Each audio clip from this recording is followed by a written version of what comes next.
All right, welcome to session 9 of The Space Between. We will resume our regularly scheduled programming tonight uh, and begin with a recap. I believe that would have been, let's see. Oh, do we not? We don't have a. Oh, it's Bo. Oh, okay, yeah. So I was looking at the dates and getting confused. Mhm. Yeah, okay. Sure is, yeah. Take it away, Ethan. Yeah. Second job with a new crew is getting interesting. And by interesting, I mean just dang complicated. Hmm. We tailed old Mr. Bishop Senator Diedrich Pierce to his favorite watering hole. Didn't hear his drink preference, but I reckon it was skim milk. Tried my hand at reading one of them, their Jennifer Moon novels. Don't think it's that applicable to our line of work, but I certainly learned a few things. Mostly some words I probably shouldn't use in casual conversation. I had to stop when Eva almost caught me reading it. Don't know why, but I would have rather die than have her catching me read that book. Distracted her by talking about the electrical code, a little nerd. Not sure why I hid it. She'll know I had it when I give it to her. Oh, I bought the book in the first place. But old Miss Moon have a field day with that one. Apricot finally got back to the van after trying to chat up our Mark. Sounds like he's a stubborn old mule on top of being a wet blanket. Some reason everybody thinks that means he's good. Sounds like he's just like 100 of his other born and bad government stooges. On the other hand, don't reckon that means we should hurt his mom. Ain't her fault she gave birth to a wet blanket bureaucrat. Even talk about giving up and giving Mr. Badger Express his money back. I don't think I can give up just yet. Just gotta find the right leverage. Like my pa used to say. Can't go through it, go over it or under it. There might be something to that. Also, I feel a little bit funny, as if some folks was discussing the greater narrative arc of not just my life, but the lives of those around me.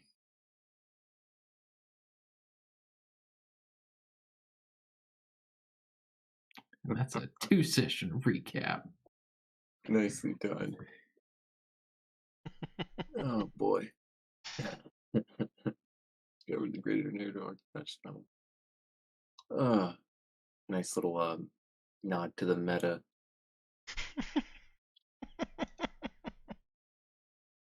Love it. Okay.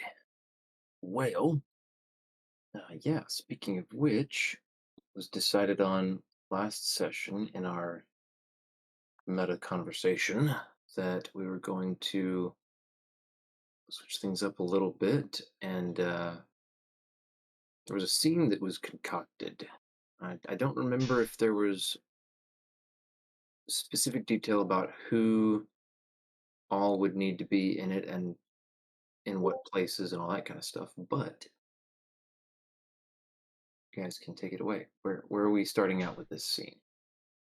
Well, Can we first can we first summarize what it was that we had agreed on? Because I'm drawing a blank. oh sure.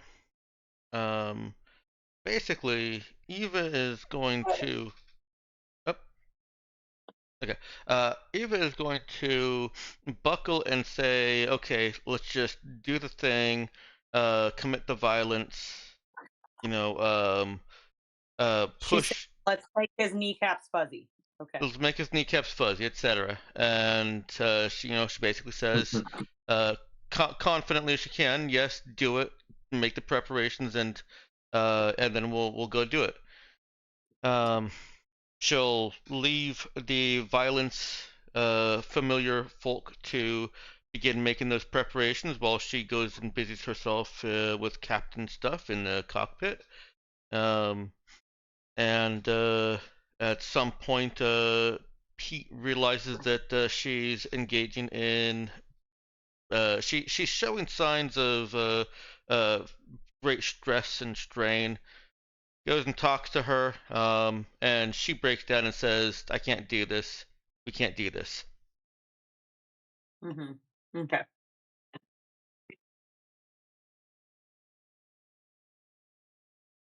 So I guess that would probably start in the cargo bay as we're kind of looking over the planning board. It's currently blank. Looks like a windshield with nothing on it except for planning board written across the top. I assume Pete's probably just standing right next to her there. And we've probably had some discussion over what we've learned and okay, let's do it. Let's just do it. Okay. Pete grabs the marker and writes in, red, erasable marker, of course. Oh yeah, of course. Red pen, just to kill him Yeah. on the door. We don't have to kill him. Just fuzzy his kneecaps. Just fuzzy his kneecaps. Oh, Pete will awkwardly erase it, leaving smudges behind and everything, and just fuzzy his kneecaps with quotes on the fuzzy part. Eva looks at it. Does that work? Is this a private moment, by the way? No, this is cargo bay. Like everyone's meeting. supposed to be there. Oh, okay. Oh, I was gonna say, probably in wasn't dark. there cue Cherry coming into the cargo bay at the worst possible moment, as she usually does. It's a skill.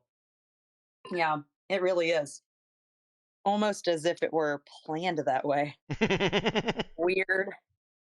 Anyway, she would walk in. Hey, sorry I'm late. We don't have any other choices. Sorry. What were you gonna say? I can just. She's like looking back at the door she just came in, and it looks like actively fighting the urge to walk backwards. No. What did you? What? Oh,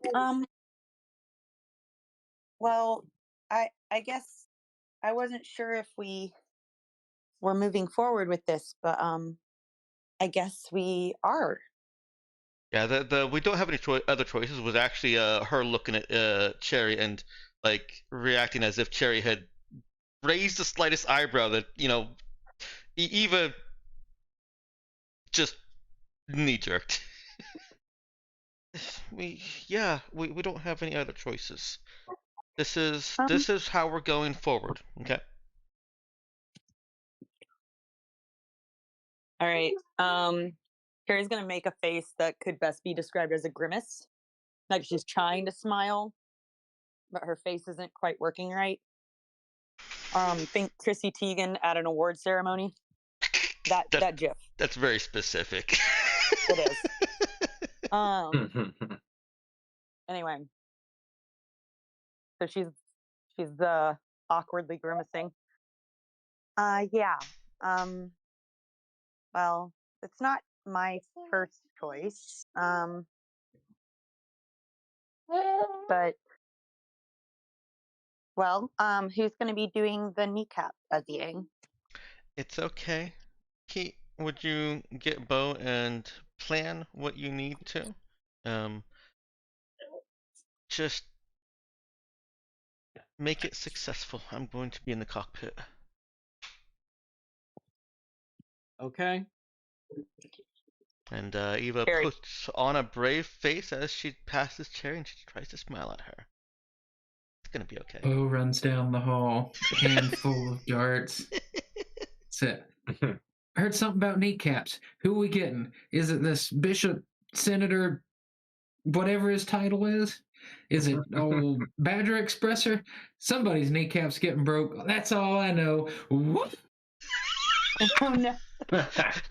Eva hastens her pace. Oh no.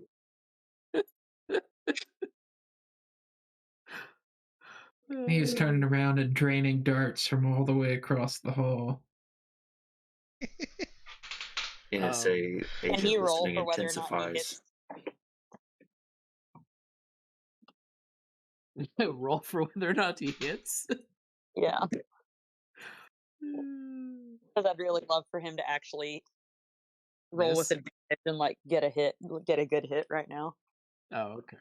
Oh yeah, You these know, are like my 3d6 drop one. Oh yes, shoot skill check. Hmm.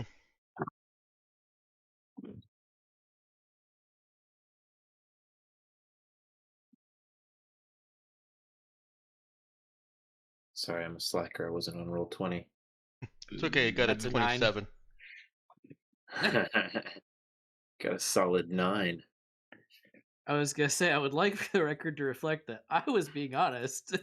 I Well, just syndicate. left off the part that said divide by 3. I was interrupted. Oh, okay. I was staying quiet, hoping he'd buy the 27. I know. Totally realistic. Starts with that numbers stat there. An achievable roll in a 2d6 system. You're not supposed to roll all 4 dice together and add them all together?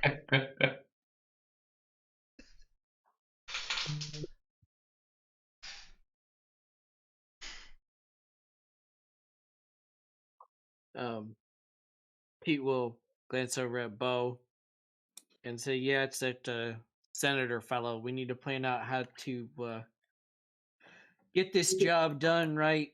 No mess. Uh, nothing to trace back to us. Come help me plan this." Oh, sounds good. Well, I guess we know all his favorite haunts now after tailing him yesterday.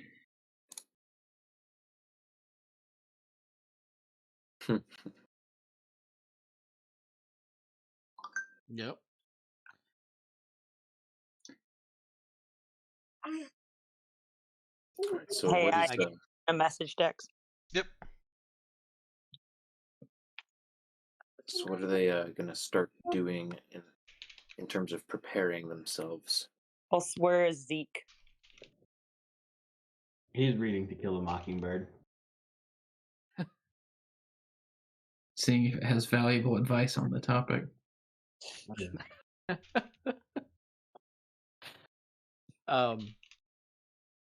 I guess the planning for Pete at least would start with like the most frequented locations and then like writing them on the board and then trying to come up with a method that he and Bo could use to sort of kneecap this fellow without it being too subtle or too obvious.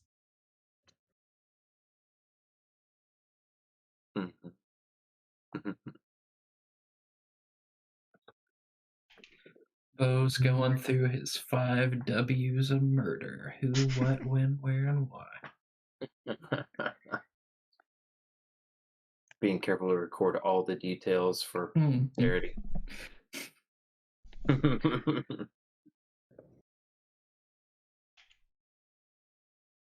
I love the idea of someone leaving like detailed notes about their intended murders. I mean, I feel like there have been some serial killers who've done that. Anyway, Carrie's looking over their planning session.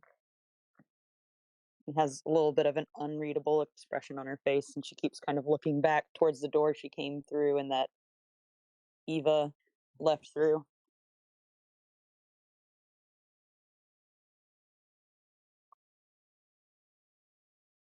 Yeah. This is probably the Pete first will time that either of them has seen Cherry noticeably quiet. Hmm.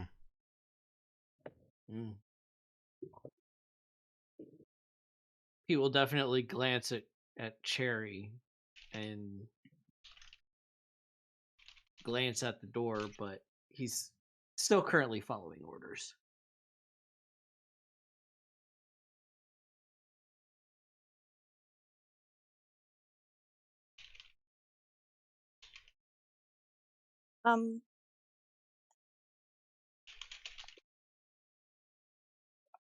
You'd hear like just a bit of a throat clear a couple seconds later, and Sherry would be close behind. Is there anything I can help with, or she looks kind of lost? Well, you did Photoshop for that reward punch card thingamadoohickey, right? Yeah. Could probably use that for like a. Oh, I guess it ain't a ransom note, really. But I figure we'll get him in like a drive-by or something. And Oh you my can goodness. chuck your fancy Photoshop note like out the window. A as we're drive-by going by noting. that, yeah, it tells him to approve the club. I was like, wait, what happened to his kneecaps? Were a drive-by kneecapping? Yeah, Nope. you drive by, you shoot him in the kneecaps, and then throw out a rock with a letter wrapped around it. He will look at him and say, "What part of not too obvious did you not hear?" I mean, I got one tool. You know what they say: when all you got's a gun, everything looks like it should be shot. Sherry's They face say is that just about growing like hammers. increasingly horrified, and she's looking paler than she normally does.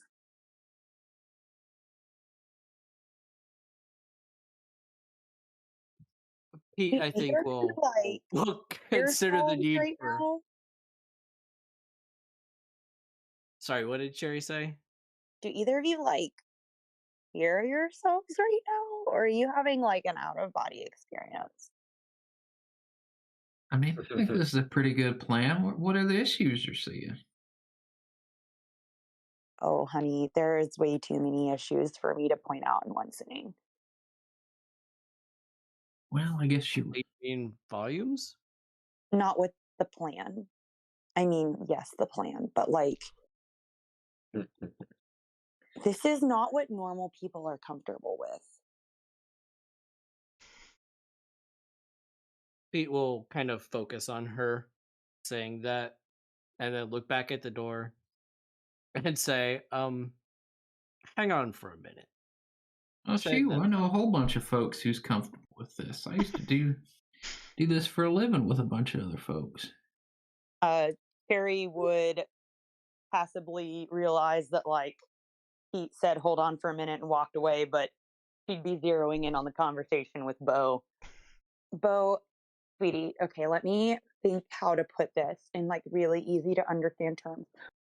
Okay, so like the way you were raised, and the people you grew up around are just like a little psychotic, okay? And like other people were not raised, and then like Pete would not hear the rest as if he leaves the cargo bay.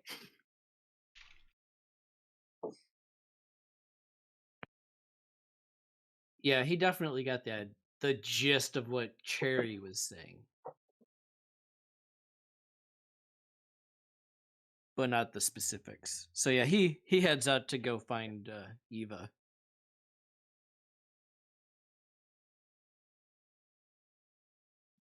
And so he eventually wanders into the cockpit and sits down next to Eva and says, "What's up? Is this something that normal people don't do?" Eva was slumped in the chair when he came in, and it's clear that she's fronting. She sits up straight and tries to look all captainly as soon as she hears him come in.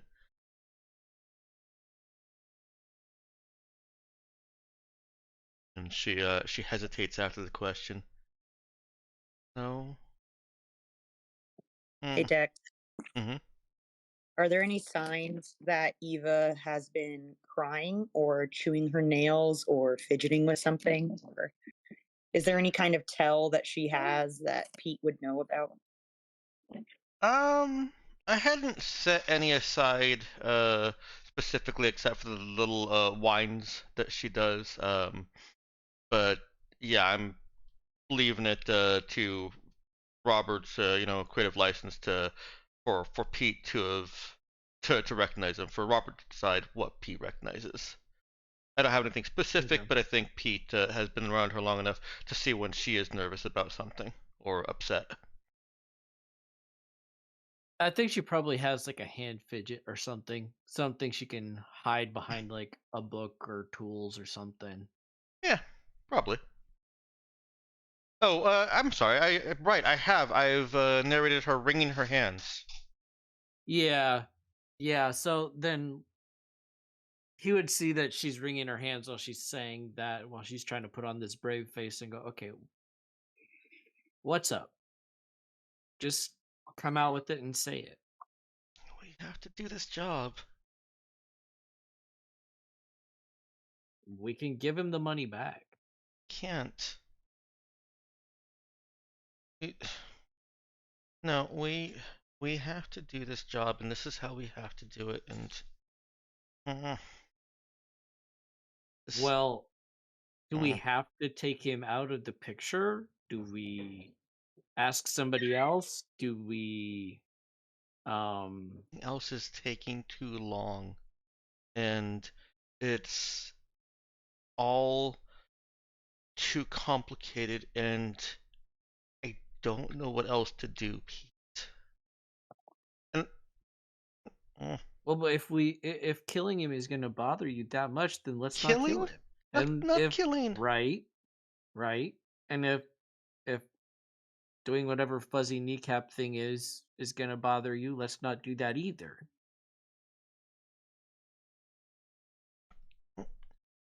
No, this is what I've decided. This is what we're doing. She holds that for a second and looks over at Pete. He's going to look skeptically at her. Like, really? After a moment, she shakes her head.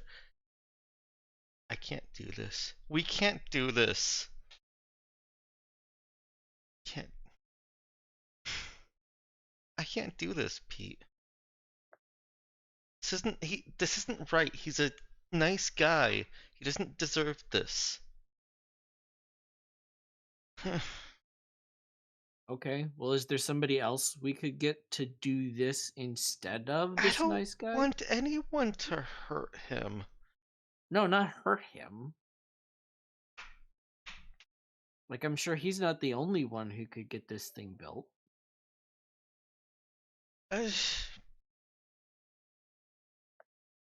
I thought I could just say go do it and then run away from it, and you and Bo would just do it and it would be done. And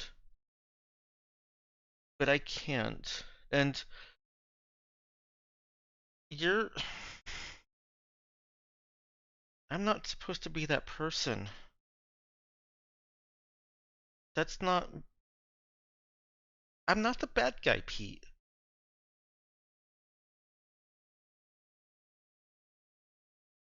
Then let's not be the bad guy. I don't know how to do that, but I'm willing to give being the good guy a shot. Nods after a moment. He leans over in her seat and stretches her arms out for a hug. He'll give her a hug. Thank you. Can you tell them I need another minute? Sure. We can't. No kneecaps. No blood. No killing. Not hurt the good man. Okay. I'll be out in a minute, but I don't want to face Bo and tell him that you do it. Okay. I'll tell them. Pete will let her go and get up and head back to the cargo bay. probably hearing Bo yelling as he's wandering to the cargo bay.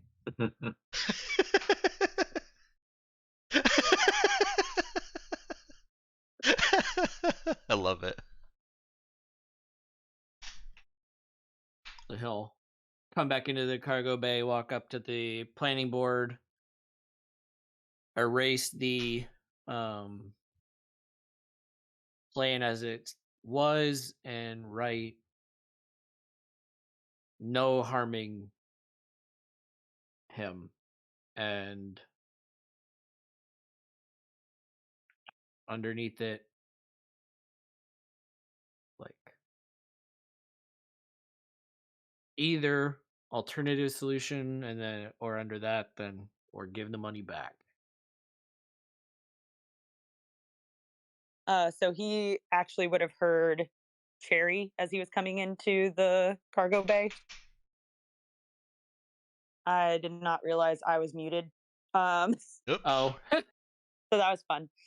Anyway, as he comes into the cargo bay, he would have heard Cherry's voice sounding very shrill, saying, "You did not just call me that. No, sir. No, sir. Like, I am not, what was it, a pink-haired fruit basket? Listen, catch a bubble, sir, because that is not respectful or kind." Basket, you're the whole stand, lady. You're the one talking about shooting him and then throwing a rock with my Photoshop on it. Yeah, it's a good plan. And he'll gesture at the board and then realize that it's been erased. And then if Zeke is in there, she would be saying, "No, this level of volume is warranted. Okay, you did not hear what this psycho just said to me." Say that again, Pink. What? Fruit basket? There were Surely some other words in there, but I don't know if those should be recorded for posterity.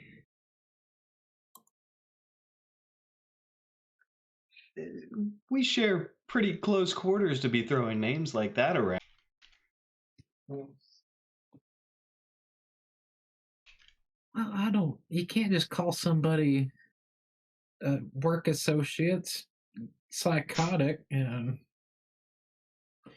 be So trying you to. couldn't even be bothered to learn my name, but you could probably think of more ways to kill me than learn how to say a name with 2 syllables. I haven't known Bo for long, but he doesn't strike me as the totally bloodthirsty type. I mean, we play darts, those are sharp. Yeah, Barry, listen to your buddy Zeke over there. I am Fair. so done with you. Listen, there are better ways than attacking the really boring guy, okay? And like, I know we're supposed to be cool with that. I know we're supposed to be like mercenaries and like take the money and just do it and just make it done.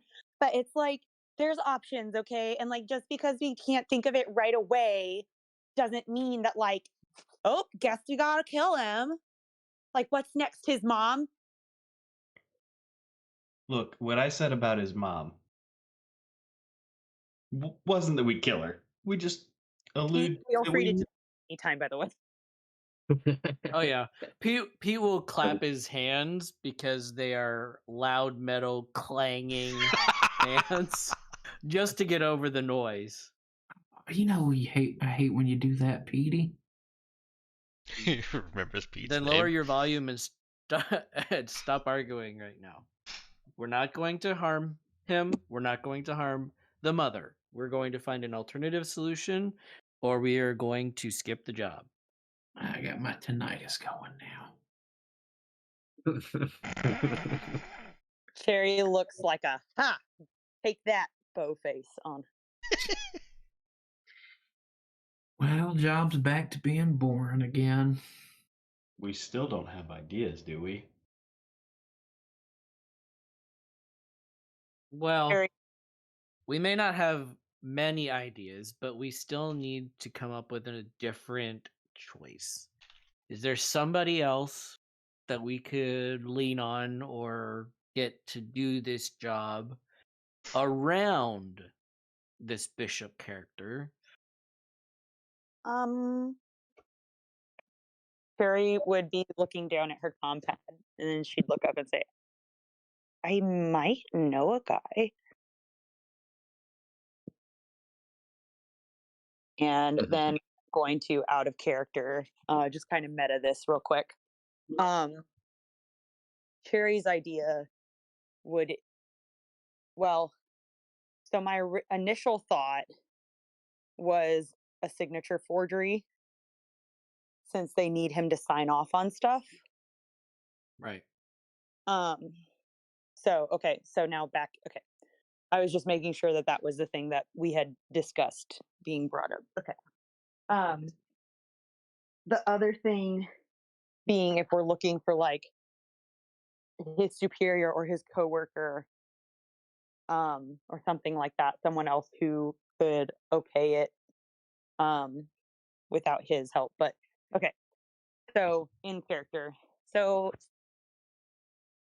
there's been a couple times over the years where like I needed, like daddy's signature, and like I didn't really want him to be maybe like aware of things, right? And like there's this guy who's like really good at forging signatures, especially like electronic ones. Like he can do like physical ones too.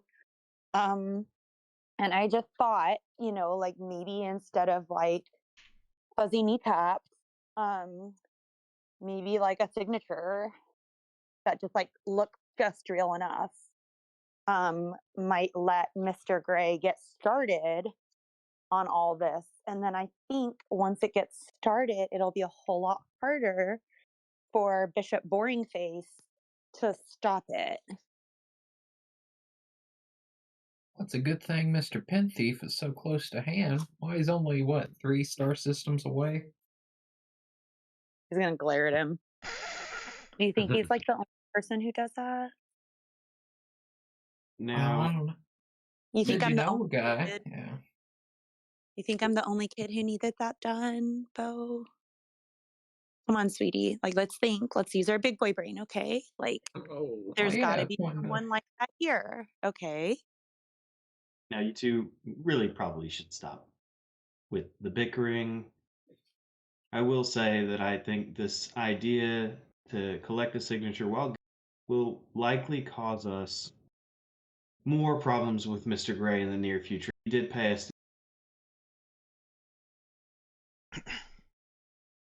sorry, you cut out Oh. there. Pay us to. to do a job, and this sounds like a job half done. Can I jump in with a meta question here, Ben? Sure. Is I don't want to run us down a path that doesn't play out and spend more time with that. Can I ask if that plan is likely to work? Obviously, notwithstanding any really terrible rolls. Why don't we ask the person with Oracle to Yeah, find so out? we could oracle that. Well, Um, I just wanted to go straight to the GM with it because I was gonna have Eva come in around this time and be like, nope, nope, let's just do that. Go for it, do it. I think Yeah, I we should guess have the person Oracle it because that's literally the whole point of Oracle. He can, but you yeah, can that's fine also too. ask. You can also just ask. Like, I'm not gonna just, you know, I'm not gonna just start telling you guys everything, outside of the game, every time you ask.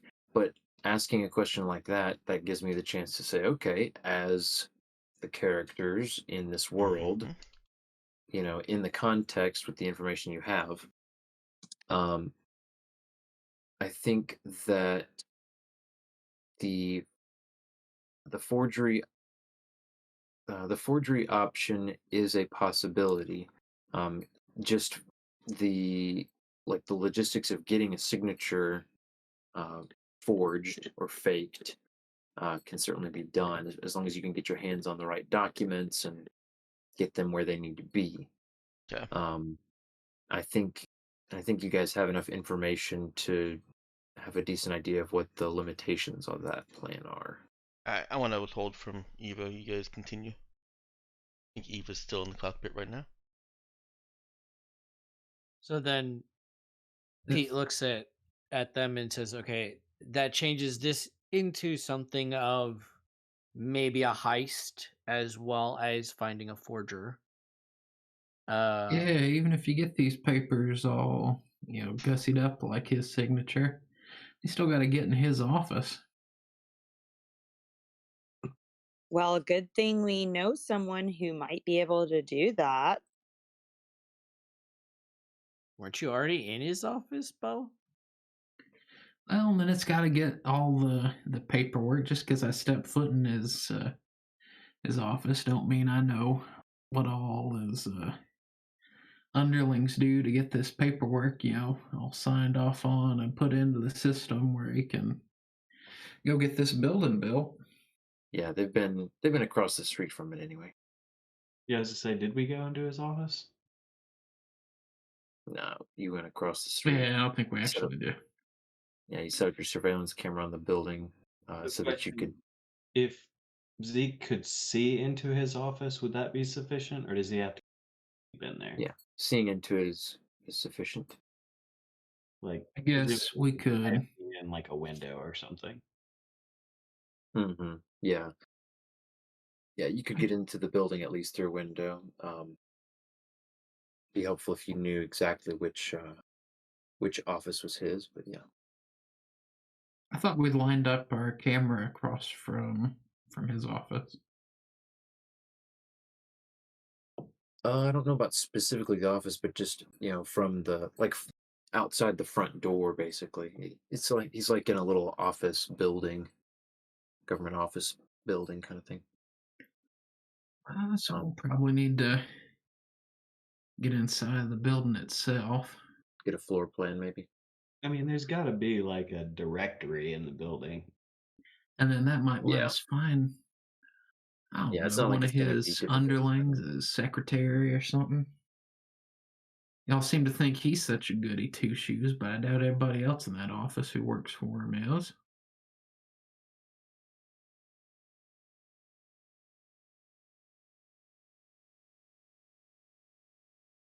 So we find one of them fellas, get them to slip in the paperwork,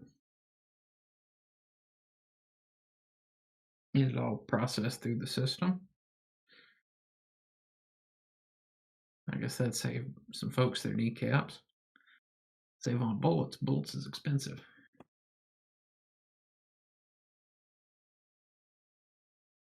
Yep. And if we ever need some sort of other work done the same way in future, we already will know who to go to. So we're gonna break into the government building. Well, I And don't think breaking in. You can probably. Well, what kind of office was his? Is that one where they take walk-ins? You think?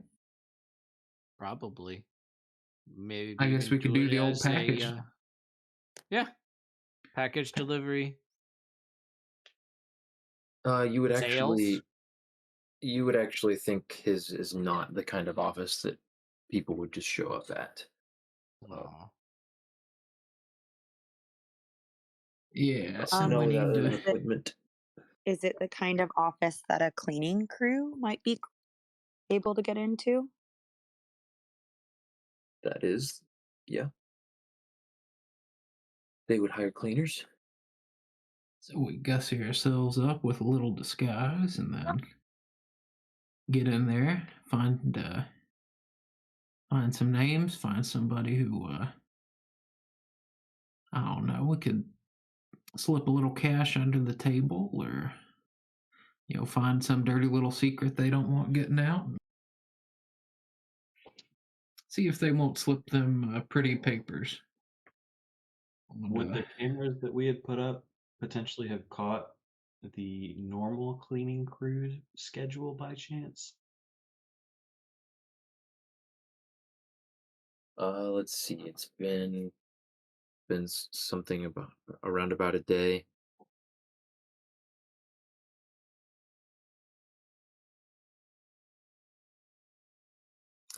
Yeah. Let's see.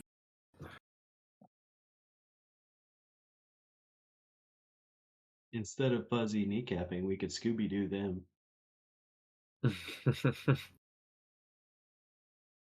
Scooby Doo, the cleaning crew. Yeah, take their disguise. There you go.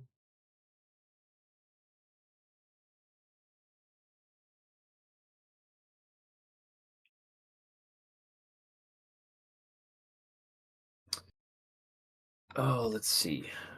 Camera catching the cleaning crew's schedule. Sure. Let's say yes.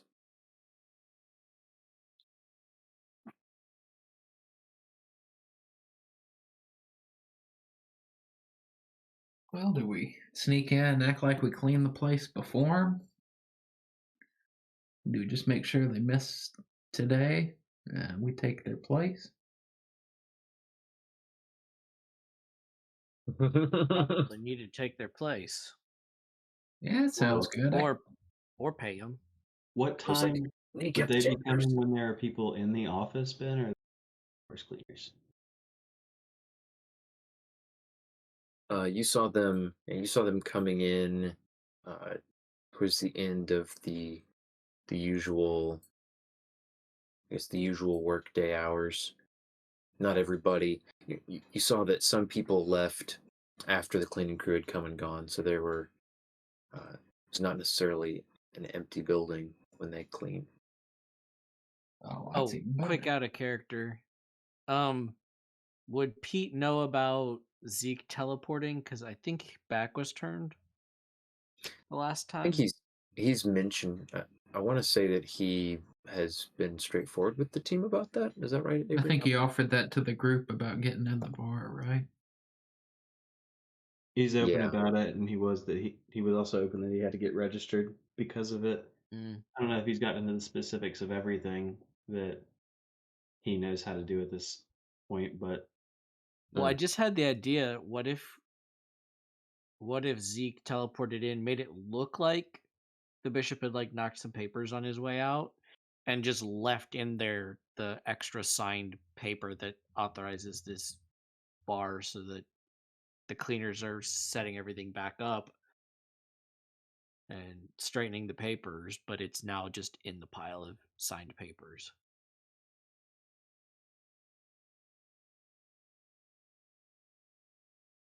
It's kind of that heist where you're depositing a document without people knowing. You're I guess doing that an inception. I guess that Yeah, means, are we going the route of plant a forgery or get someone else yes. to? Well, Oh, either way, either way. I'm We kind need of to Or like thinking. find out if accidentally, there's like, oh, sorry. or like run into the flunky in the hall carrying the signed papers. Be like, "Oh, let me help you pick those up," and you just happen to have an extra one in your hand.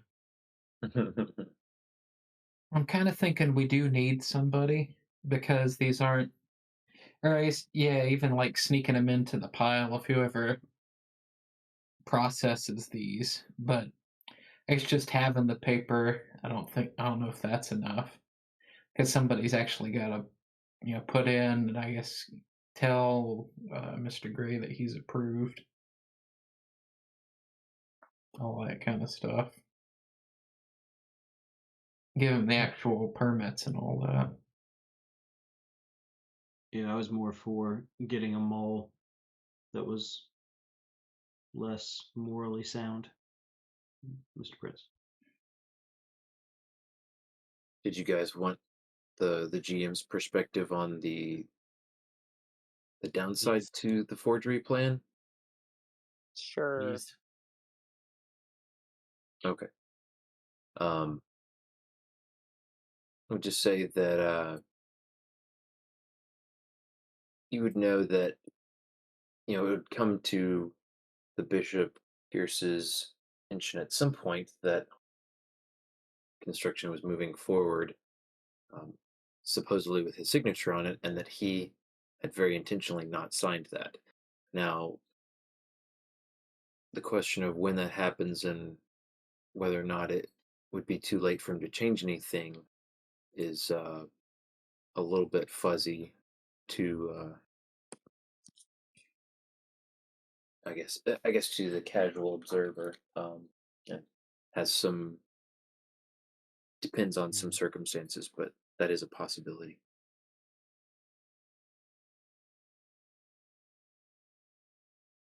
That's more or less what I was trying to ask earlier. Yeah, so I mean, it could definitely work. There's just a potential for it to only work short term, which might be good enough.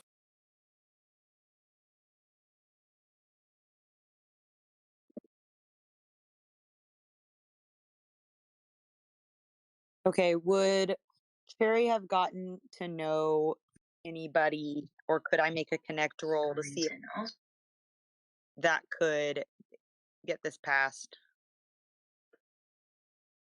Yeah, there's the guy she met at the bar that she got some inside info on the well, she got some info on Bishop Pierce from him. It's possible he would know some more details about his workplace and hierarchy and whatnot, procedures. Okay. If she might have been able to like get names from him or like all of Hmm. that, Yeah, um, you can give would me a she? connect. Oh, okay. Hmm? Yeah. Yeah, Hold on. Pulling see up if roll. that was just a.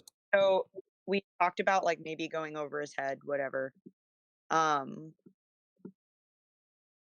Let me see if there's any way that I could know a person or find a person to do that with. Um,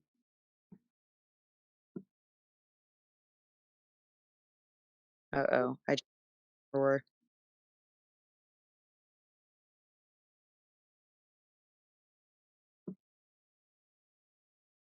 Carrie connect roll with what? With charisma, please.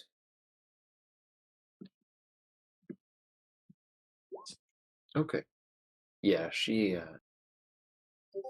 she had been asking about the work that he did, and wow, he's a bigwig, huh?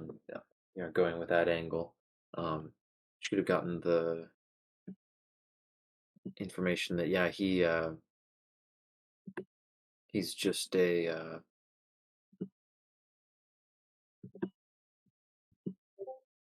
he is just a step below the um, the head bishop Ross, who is the kind of over the sort of the subdivision of like agricul agricultural economic sorts of departments. And I've also mentioned that he and Bishop Pierce do not get along well, have a somewhat adversarial relationship. Hmm.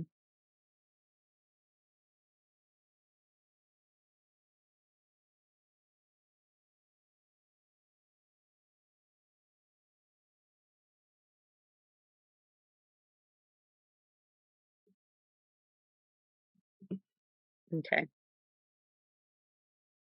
Well, then, do we want to try and go over his head?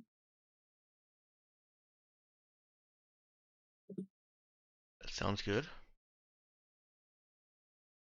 We could try. Okay, Ben, could I do any kind of research on the person that is above him? Yeah. Let's see. So you'd be able to find a picture of him, basically the same place you got a picture of Bishop Pierce. and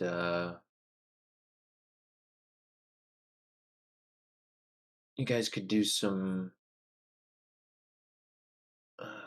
basic.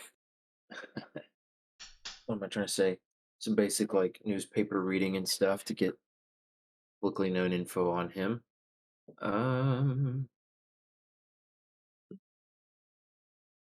see.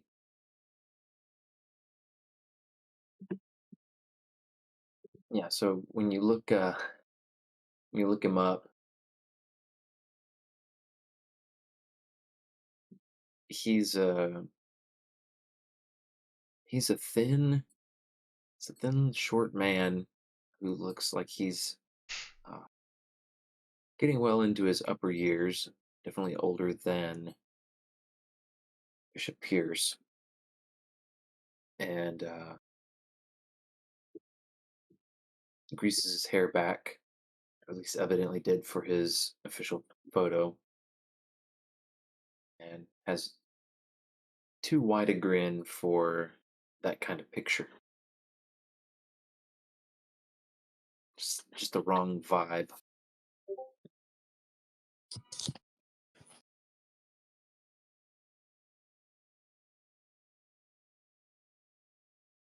Oh, let's see. Robert suggesting maybe using the prophecy to see if it. I don't Yeah, know I if was it's just very thinking about smart. that, going like, I don't think we want him to be alerted if it would get us in deeper. What do you mean by in Better, deeper? well, like if he would also object, then the bishop and the archbishop would both object. And so then if this thing gets built, it'd be even harder. So maybe we use the foresight ability to figure out if going over the Mm, bishop's head would be gotcha. much more successful and safe. To okay, yeah, to just see, hey, if we approach him in this way, how's that going to go? Yeah, because it'd be better to like forge the archbishop's signature and him just randomly find out, when did I approve this thing? Rather than him know, I definitely said no to this.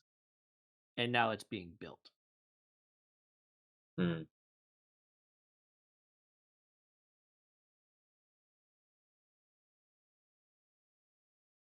Yeah, I mean, if I'm understanding the plan as proposed, going over Bishop Pierce's head to head Bishop Ross, um, the idea would be that he can tell Pierce, you're going to sign it and you're going to like it. Um, and then, he's basically uh, he's been superseded. And so you don't have to deal with stick in the mud Pierce.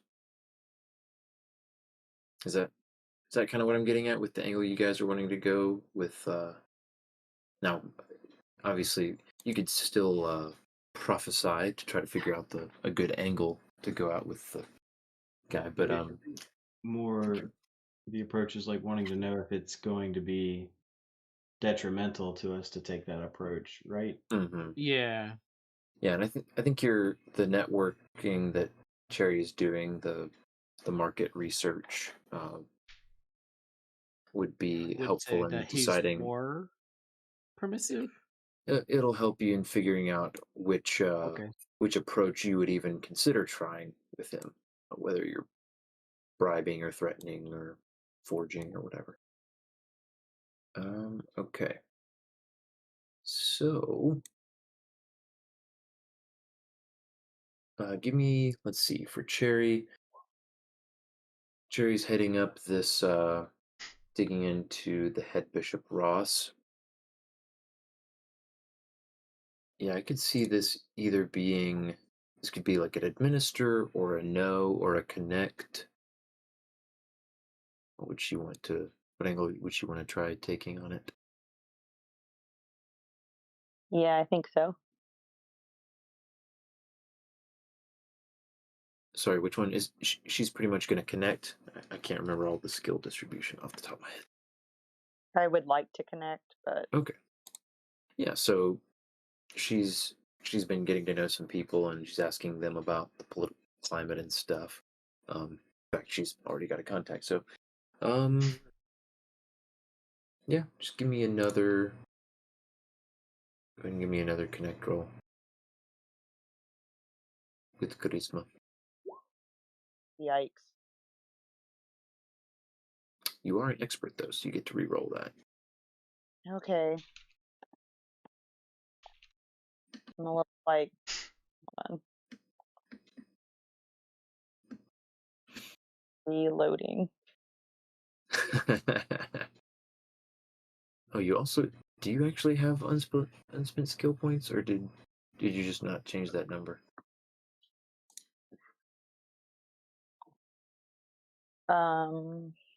I don't know. Yeah, it looks like you actually haven't done cherry level 3 yet.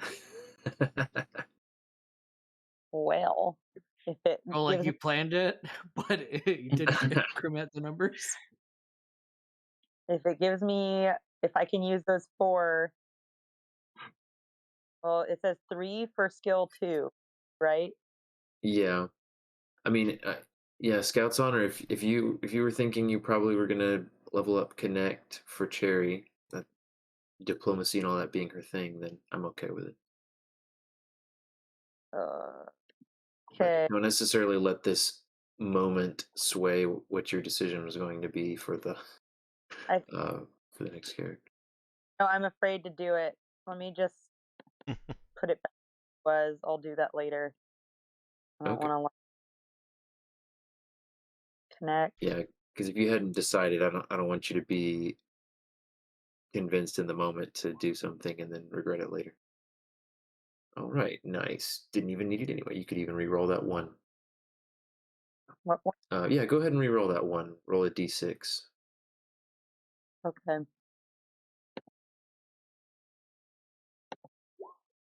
It's a 1. Roll it again. It's a 2. I was stubborn. Okay, fine. You one more. Um. Okay. So yeah, 10 is a solid success. So Cherry finds out that it's a it's a it's not a very well kept secret that head Bishop Ross is not perfectly aligned with the currently in power faction of that's over the larger cities in Urala. And while he is a firm believer in Bathox and many of his touted principles, uh, there are whispers that he's not as hard nosed and certainly not as one might say zealous as other people are known to be.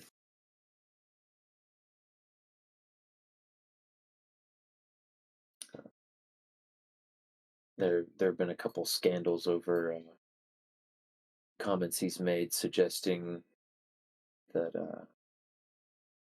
that it wasn't such a big deal to worry about various the stricter tenets regarding behavior of the public.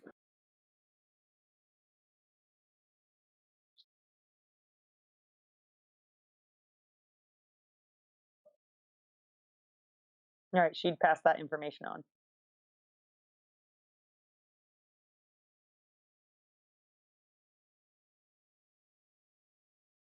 Let's see, yeah, and I guess I should also mention that he's you'd find out that he's married and has a couple kids who've moved off to other cities.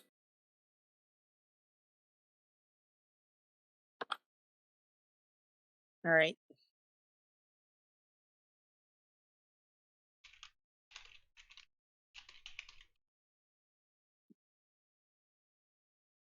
All right, so what do you guys think? You have an idea for something to Oracle, or ideas for off the tops of your head what you want to do?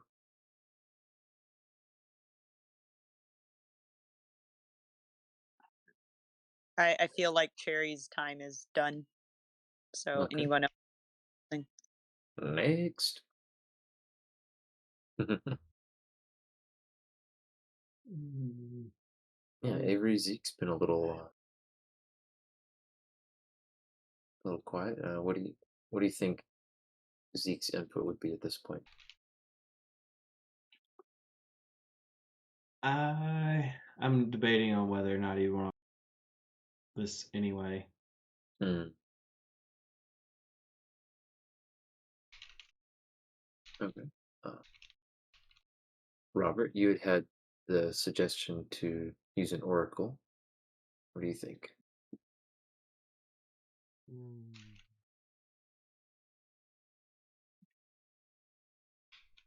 I mean, it still just gives us like the most relevant bit of information. I mean, it could make it easier.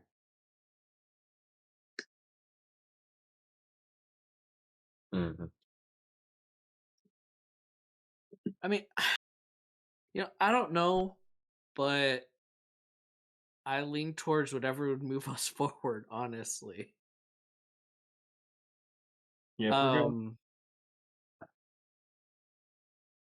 if we're going the route of the bishop, then I say yeah, let's just oracle it and make sure that we can do this as successfully as possible.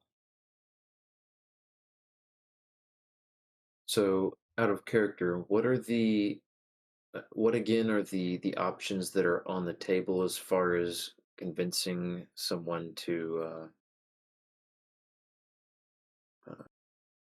I guess, to go along with signing a off bit of a on? bribe to open the bar, or just an outright petition to open the bar, or forging the Archbishop's signature. Basically, just all that.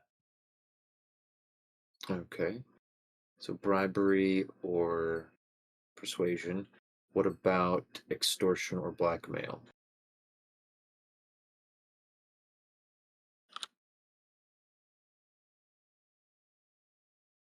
Zeke would Let's be see. I the guess game for all of these things. not extortion. Sorry, extortion is threats. Blackmail is what I was meaning to suggest because I think Well, we've Bo was going established for that. that one. I mean, Yeah, both. possibly, but like we're going backwards to the previous sessions at this point. Yeah, I know that threats were definitely off. We decided that's definitely off the table as far as the players are concerned. Um, but yeah, I guess you guys had determined that Pierce was going to be a tough nut to crack on pretty much any of those fronts. Um, this guy potentially less so. Would we be down to like just bribe him with 2,500 credits and see what Oracle says about that? Sure. And I guess, I don't know, it sounds like we might even get some of his buy-in if we straight up tell him of like, hey, you're getting one over Pierce. That, and I think going in like willing to be uh, Grease the wheels of 50-50 with him. bureaucracy. Yeah, so I think, yeah, giving him a little bit of something, and yeah, just mention like as a sweetener, this also, is you getting to get one over on your political or personal rival. Yeah, so if we were willing to offer him up to 50% of the credits we've made thus far to sweeten the deal, and then, as Ethan was saying, like play the angle to one up his rival, what would come of that then? Or do we think that that might be successful? However you want to answer that. Okay. Yeah, I mean, that does seem like a reasonable way to ask that. I can definitely give you an oracly answer to that. Is that, well, yeah, you're the only one that needs to okay something to ask me as oracle. So, you got, sounds like the input of whoever wanted to give input. All right, so we think for a moment. Assume this is all immediately relayed to everyone. Okay, sounds good. So Zeke is doing his little momentary oracle power thing, and then he's going to describe this scene that he sees to the rest of the crew.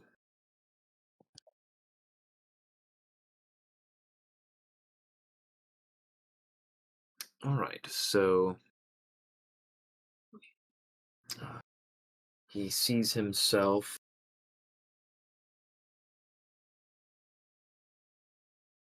standing,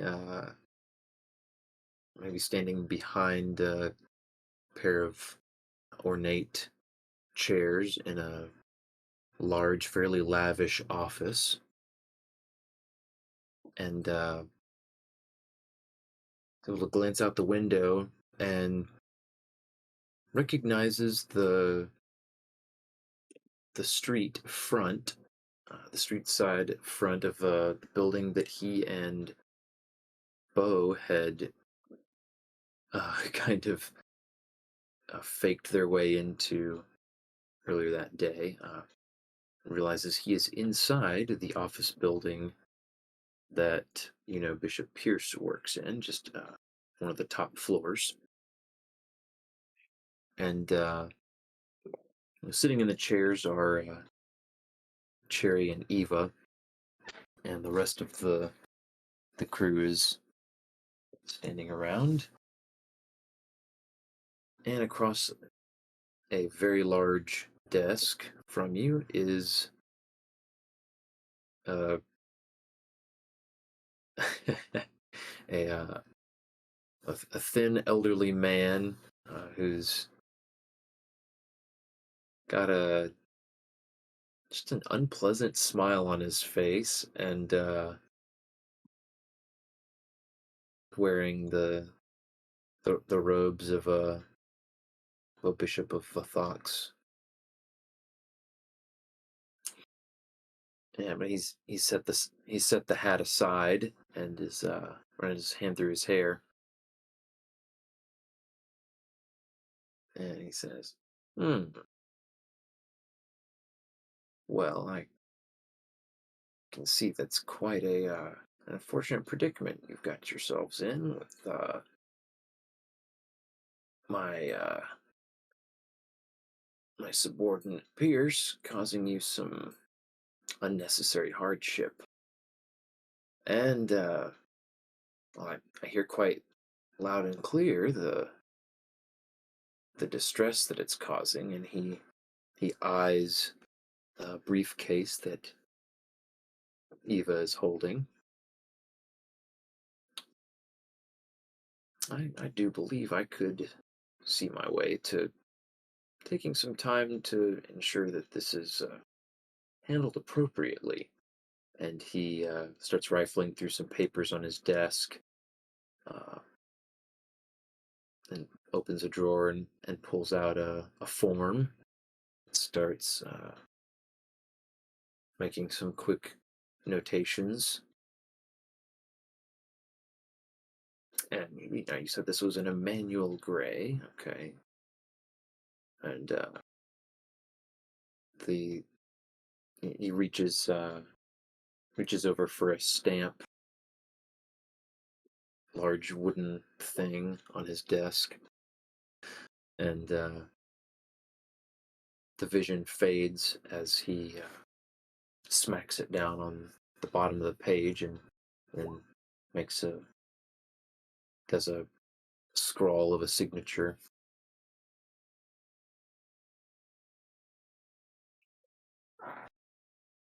And the last thing that Zeke sees vividly is his broad, toothy grin, his beady little eyes.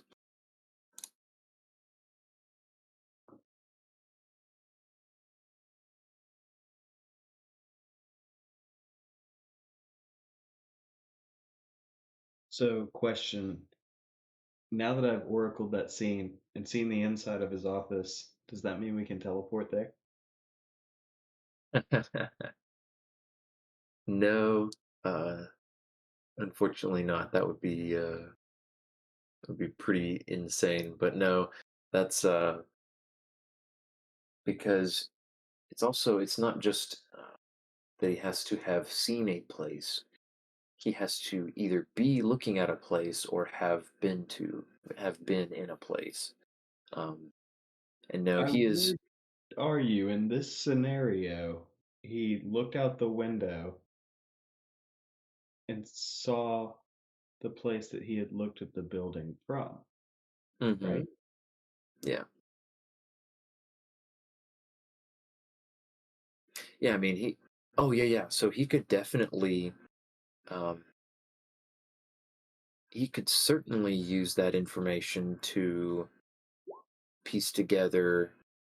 If he were to go, he could teleport to multiple different places inside that other office building where he has been, and with a little bit of a skill check, and that I think he could figure out which window is Head Bishop Ross's office, if he were so inclined. Just curious. But yeah, no, the Oracle itself is technically not set in stone. It's a very likely or probable future based on the specific parameters that Zeke imagines, and with whatever interpretations and assumptions that I, as the GM, are making around that too. But it is very possible for something to change that affects that outcome. Yeah, I was thinking, having seen in the windows that. Anyway, But yeah, and I will say, as the GM, I'm going to do my best to try to make sure that something you see as an oracle will come to pass, as long as you don't just do something that would very clearly change the situation. Yeah. I try to resist my urge to complicate things.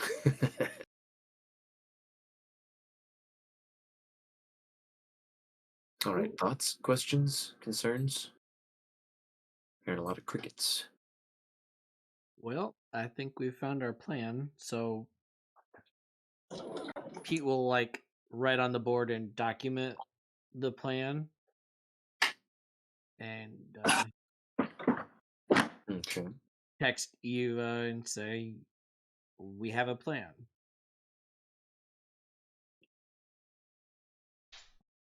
Hmm. So what was Eva up to in the meantime while this discussion has been going on? It's been a few minutes at least. Yeah, I think she just started reading a book. To catch a moonbeam, apparently.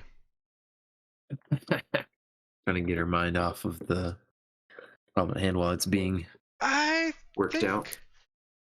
think this was not intentional. This was just a moment of distraction. She's still staring out across the docks, or wherever we're docked, whatever's outside the cockpit Sitting at the window dock or of on the the bay. sensors. And the book just happened to be sitting there, and she just picked it up. Wasn't trying to take her mind off anything. Just, hey, there's a book. As she's prone to do such things when there's literature around. Mm-hmm. Okay. I think she puts the book down and comes out. Okay, what's our plan? She is trying to act captainly again. Actually, can I roll a lead check for that? Sure. Not to try to influence any of the characters, just to see how well she's emulating something she's seen in a book or read in a book. Yeah, how's her demeanor, her captainly demeanor in the situation? Obviously, we're going to use charisma here because Okay. this is Eva after all. Yeah. Okay. No, it's not great, but she's there. Yeah, A solid attempt. exactly. It's a little rough around the edges, but it's not just a total shambles. And it's not Snake Eyes. Yes. Yeah. What's our plan? Our plan is to go to the Archbishop. Seems like he would be much more open, especially since he does not agree with the bishop on a number of issues, and probably wouldn't mind the idea of getting one over on the bishop. Okay.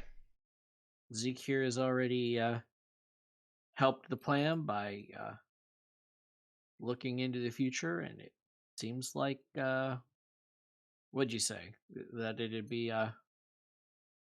easy? Cakewalk.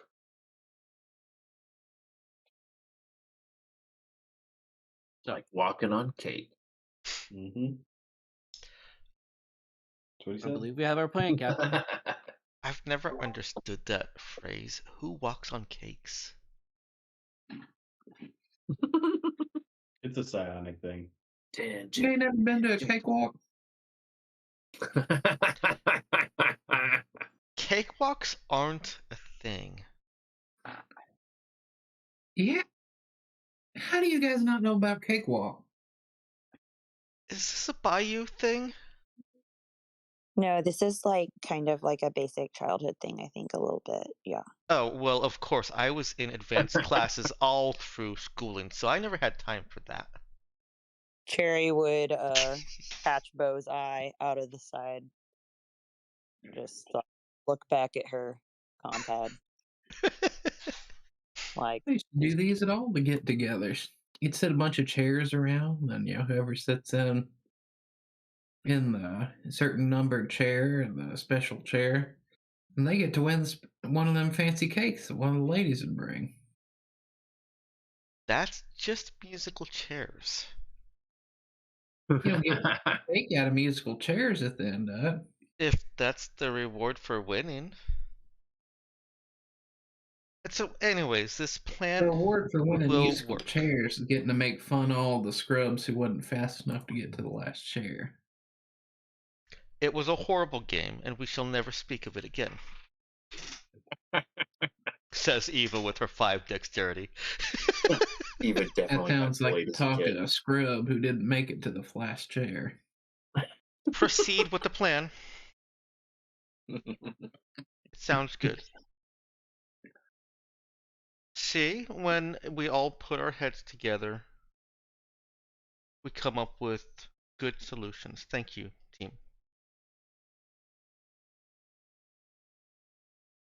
You see her like posture changing as she snaps back to captain mode after the cakewalk tangent. After the cakewalk memories. Mhm. Yeah. They did Yeah. musical chairs at like one of her parties, and she hated it.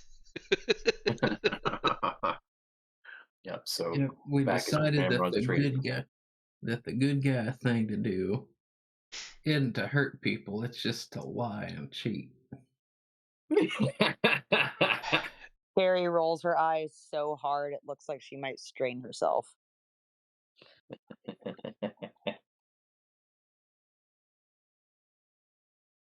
It's the best that we can do right now. I like it. Thank you, Zeke, for confirming that it is cakewalk. That it will be simple. What do we need to do to set this up?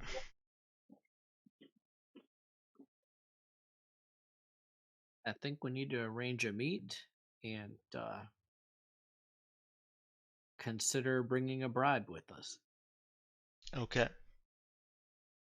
I can think of a couple things.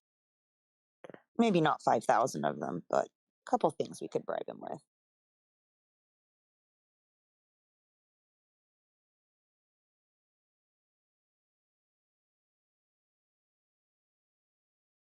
We'll.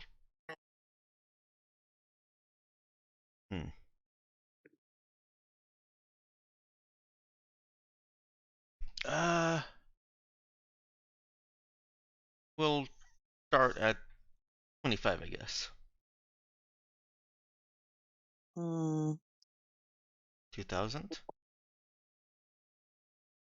Think that's probably good. Start lower than the highest you want to go. And Cherry is trying, she can tell that Um, Cherry is using a little bit of a different expression than she's used to seeing Cherry using. Uh, when Cherry's in performance mode and kind of commanding a room, but this seems more respectful. Though it might take Ava a while to figure out that's what she's noticing. Yeah, she also has a But little wisdom. it comes across as Cherry is just trying to sincerely explain to Eva about trying to negotiate more carefully. I'll take your word for it and start at 2,000. Cherry, can you set up the meeting and the connections that we need? She's already been tapping out really quickly on her compad. Just gives a nod.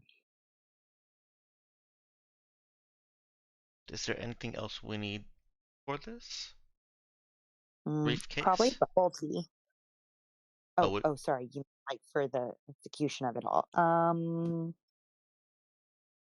Maybe a briefcase that doesn't have Mr. Gray's fingerprints on it, mm-hmm. and maybe some bubble tea in the meantime. Oh no, I'm Ye- fine. Thank you, though. Yes. She looks at Cherry again. Cherry's gonna be having like big puppy dog eyes. I don't know how you drink that much sugar, Cherry. My body just metabolizes it faster than others, I guess. Oh, did you want some? Bo can get you some. I would love some. Yeah, Bo, can you get Cherry some bubble tea?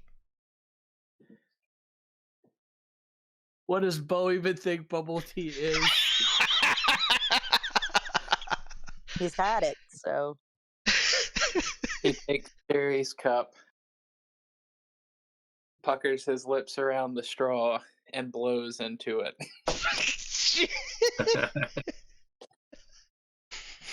he doesn't have a cup, but we'll say she did for that.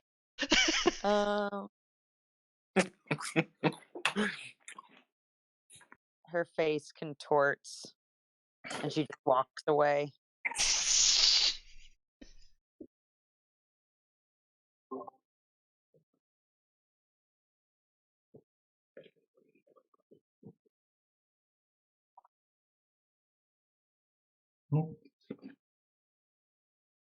Oh.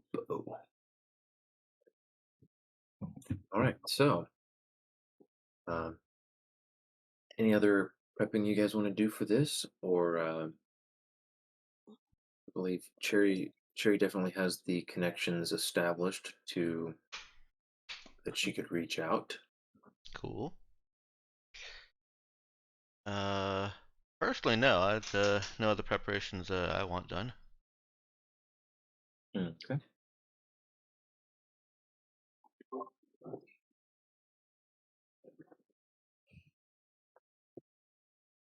Righty then. So, yeah, I don't think this would even be a roll.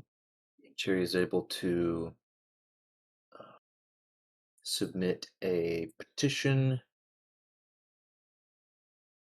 with the right people, and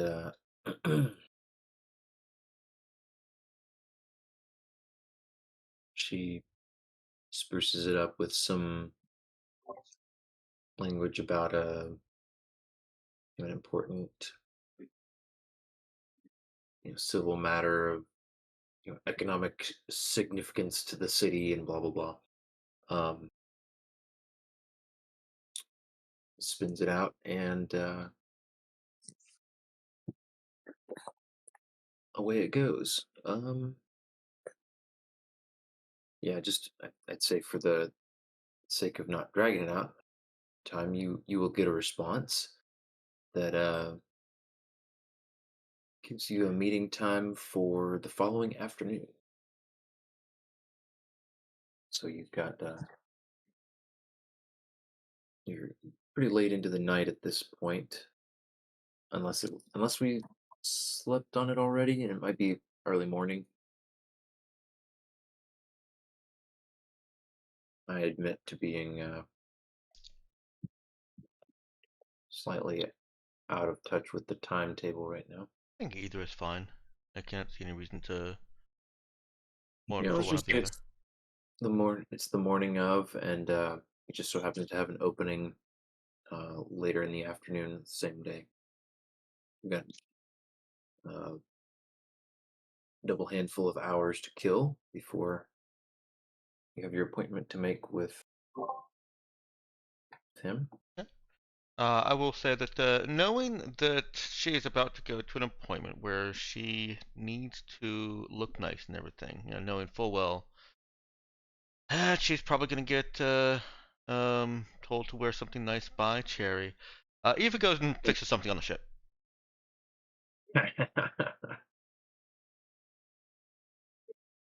It's like shopping montage. uh, she'll still Can you have imagine like one of grease those on her somewhere. It's just it's like one of Eva. those heist movie montages, and where like Bo is checking all his weapons, and Pete is doing some self diagnostics and sharpening his monoblade sword and all this kind of stuff. Eva's, it's like the music changes and it cuts to Eva just And, like turning a wrench on something and splattering grease on herself, and then back to the you know and I imagine there's a high energy. follow-up panel there of Cherry physically dragging Eva towards a closed door with Eva looking like, what?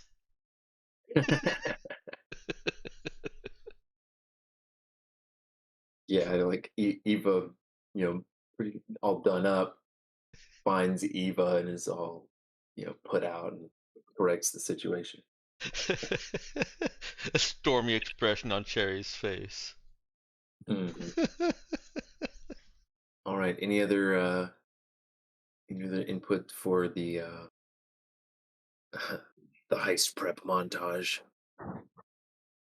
I will say it was not intentional that I have yet a second character that gets dressed by one of Danielle's characters. And I don't know if Cherry's going to do that, but it seems very likely. True. Yeah, I didn't hear a yay or nay from Danielle. Sure. Are they roughly the same size? I think I made Eva a tall girl.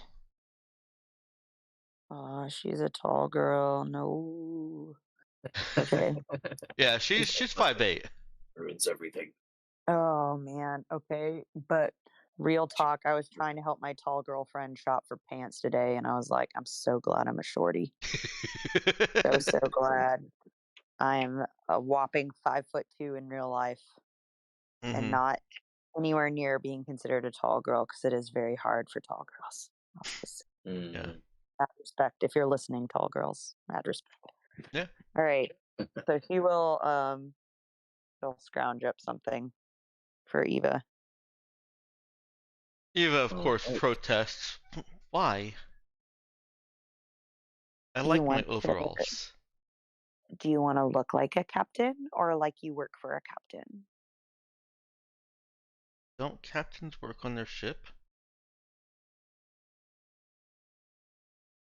Eva, look at me. Look at me in the eyes. Let's turn on our listening ears. I need you to hear me out here, okay? Mm-hmm. Big girl boss energy. You're going to talk to someone who may have never touched a tool in their life. What do you think they would respect? A smart intelligent engineering captain with a wrench in her hand. No. Let's try again. Eva rolls her Let me eyes, not at Cherry, but in that kind of I know kind of eye roll. Fine.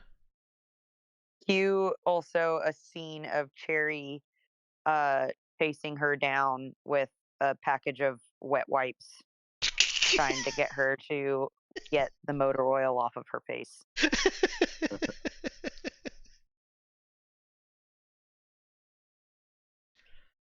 I'd like some kind of a roll to see how well Eva cleans up. What do you suggest there? Hmm. And I'd like to assist. Perhaps a perform? All right. What attribute? I think that would probably be charisma. That's what I would think. Danielle rolling anything to assist? How should I roll to assist? Let's see. Do I roll perform as well, or do I roll a d6, or what do I do? You were chasing her down, so I guess that's an exert. Let's see. From Your help Cherry, is dependent on catching her. let's see. She has perform. I mean, I think rolling the same skill is fine. Okay.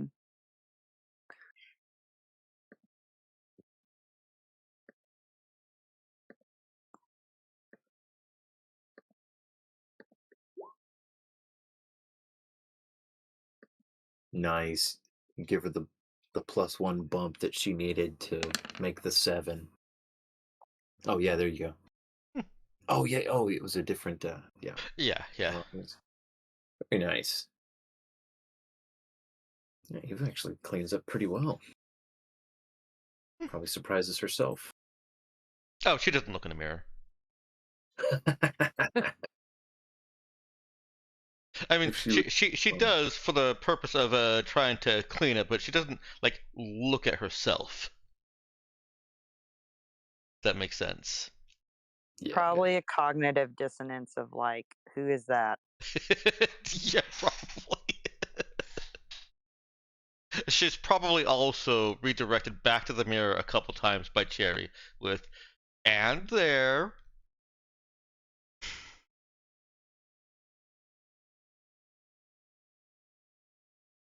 Okay. good.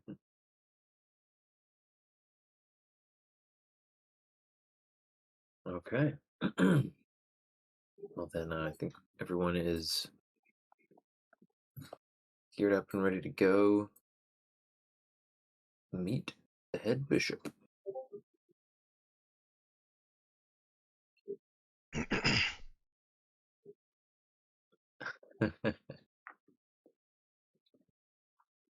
All right. So, yeah, you guys can pretty much roll up to the office. I don't know if you had any specific desire to have, your transportation, hidden or anything like that, or you just want to show up as, um, you've got an appointment. You're on the official schedule or whatever to see him about an unspecified matter. Yeah. Uh, I don't think it's necessary. I thought about it and then didn't want to continue to labor it. okay. Yeah. All right then. You guys go in and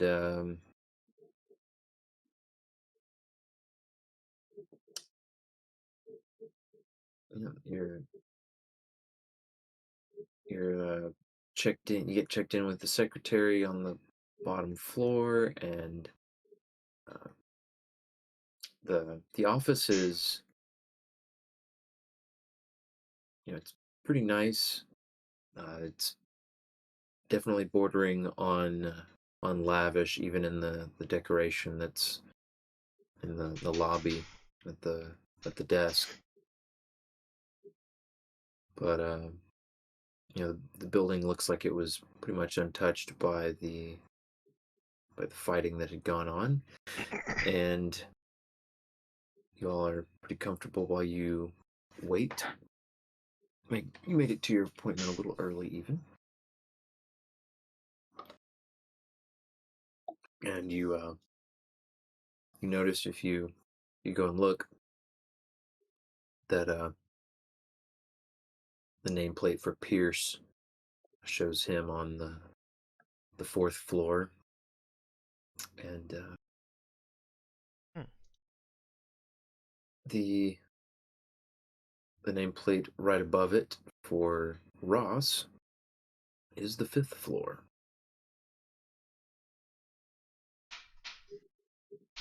Okay. And pretty soon after you're checked in, your name is called, and someone comes over to lead you to the elevator and up to your meeting with the head bishop. You do pass a pair of guards on your way to the elevators, and of course you had to pass I should have mentioned this, but I figured this was kind of assumed. You kind of passed the screening, assuming you guys were not planning to bring weapons into a government building. Probably better that we don't. Yeah, Yeah. definitely wasn't. Yeah. Oh, no guns. No, yeah, no guns. Sadness. Yeah, no guns, no knives. They wouldn't, if you had stuff that, short of like military heavy weaponry or something, they would have, asked you to either go put it back in your vehicle, or, they would have held it for you.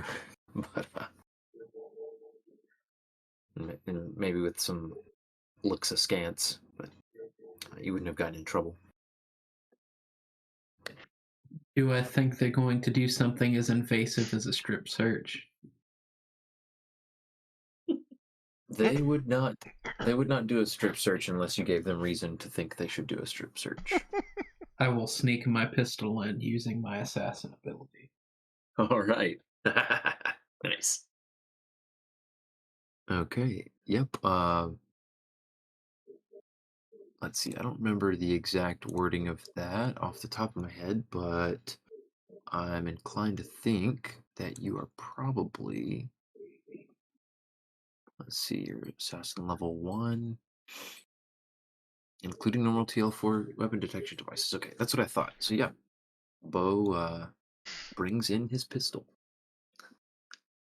carefully stowed away in a place that evades detection. Got a little hidden lining inside his suit jacket. Mm-hmm. Nice. The suit is not tailored. It is off the rack in every way except that he made a special little gun hiding pocket. Nice. What is his what style is his suit? Is he like he's like a tweed kind of guy? Oh no, I mean he got like the most, for all occasions, black suit Oh, okay, yeah. from Got the the equivalent one. of like space coals. Okay. Nice. So yeah, he's dressed up, but you can tell this is not like a fancy pantsy suit. I got you. All right. Then yeah, and as you all go to the elevators, the guards do give Pete a second glance, but there's nothing illegal about having robotic companions or assistants in government buildings, as long as you've been properly screened. So you're allowed on through as well. And yep, you guys make it up to the 5th floor, and there's a whole, there's basically a whole suite that seems like it's kind of set up as like a waiting area slash lobby for the head bishop himself to use. And there are also a pair of guards lounging. One of them looks like he's brewing something at a little kitchenette, and they glance over as you come out of the elevator. After a once over visually, they go back to their business. And after another short couple minutes, the secretary that had escorted you up the elevator comes back out of kind of a large pair of double doors at the end of the lobby, kind of the waiting receiving room or whatever, and calls Eva Mulligan in to meet with the Eva Mulligan and company to meet with Head Bishop Ross. Okay. So you all can file on in. She holds open one of the double doors there, and Head Bishop Ross has gotten up from behind his desk, and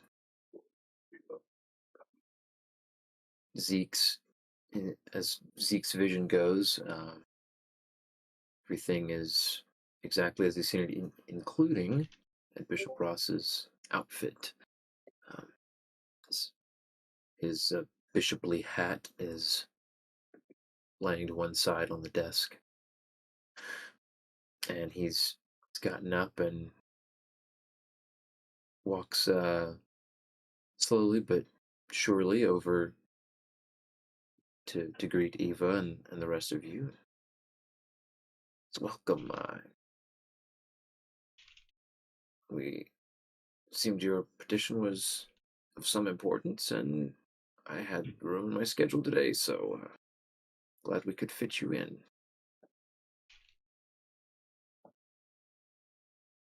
Yes. Please sit. What we came here to discuss is of great importance. Well then, have a seat, and would you like anything to drink? Do you have bubble tea? I'm afraid not that, but we do It was have a joke, some... but also a segue into our pitch. Well, he seems mildly befuddled by the turn in the conversation, but nods along, and having Carrie is made an attempt to... internally screaming right now. Uh-oh. How's that a segue? Yeah. Did I maybe misunderstand what our pitch was? Bubble tea? Well, Yeah, I was serious. No, you're good. You're good. I just think it's hilarious. You know where else you can't get bubble tea? A bar. well, I think the direction that I thought we were going, and I may have missed something. I kind of, I may have zoned out here and there. Was that Pierce is out of touch with the youth. The youth want this club made, and here's some money. I mean, using more words than that, obviously, but trying to pair a little bit of here's a contribution to your campaign fund, and a reason why we think this club should be built. Oh, yes, and your political rival. Can't forget that. A reason why this club should be built for, actual reasons, and because it stuffs your political rival. But yeah, that was a segue. Is Bubble Tea? Pierce is out of touch with the youth. Pierce is your political rival. We want this club built. Here's a contribution. Hmm. Is that? Did I completely miss the line? Meh. Okay. No, I mean, I think you're good. It's just the bubble tea being related to the issue at hand is what kind of threw this old bishop for a loop. Well, Uh, good. Cherry can either yell at Eva later or tell her she was a genius, depending on how this Yeah, goes. exactly. Oh boy. Um. So yeah.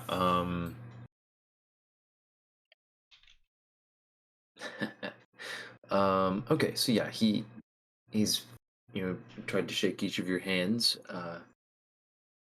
Looking slightly hesitant before taking Pete's hand, but giving it a firm shake as well. And then he walks purposely back around his desk, sits, runs a hand through his hair, and says, "So, tell me what this business is all about. It's bubble tea." Yes, there's a club trying to be built that the developer is trying to build on the something something block of something something, and Ah, yes. Something's a little. Yeah. He actually does not seem to recognize the mention of it when okay. just name it. Yeah, Eva will continue unless he pauses her to ask for clarification. Yeah. And the Bishop Pierce has been out of touch with the youth and the needs of youth lately. Pierce. Hmm. Oh. Hmm. Yes, very stodgy man, isn't he? And doesn't really know what's best for the city in all places. We have Hmm. some data and some metrics that show how a new bar would benefit. Um, we can show them to you if you want, but it's all very boring stuff. And um, and we were hoping that we could speak to you and give you an opportunity to show Bishop Pierce the proper way of running a prosperous city, with a small contribution to your ongoing rebuilding efforts. Hmm. So he had perked up a little bit and gotten thoughtful when you mentioned Pierce being out of touch with the youth and you know trying to block this. And then when you mentioned a donation to his campaign fund, uh, looked momentarily surprised, but then uh, got a there was just a glint of interest in his eyes that you catch. Well, so you're saying that Pierce is staunchly opposing it because it violates the moral codes, the Thox. He he does also he gives a he looks slightly suspicious for a moment as he looks around between the lot of you and mentions, just to be clear, this conversation is not being recorded because I do not consent to having my conversation recorded. Oh, of course not. We would assume We that would, you'd have detection capabilities within your office anyways. We wouldn't even try it. it's wise. We would also prefer this not be recorded. Well, he glances at the doors, which are now shut.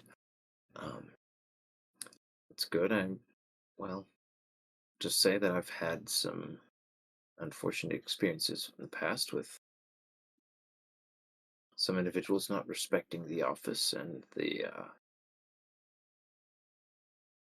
sometimes the things that should be able to be said behind closed doors being made public, causing trouble with my reputation.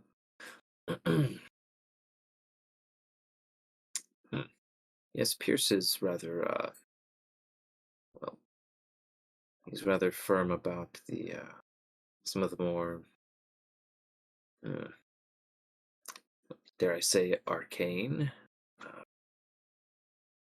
practices of the church that, well, I quite frankly don't think are healthy. I usually try not to get too involved in these sorts of matters.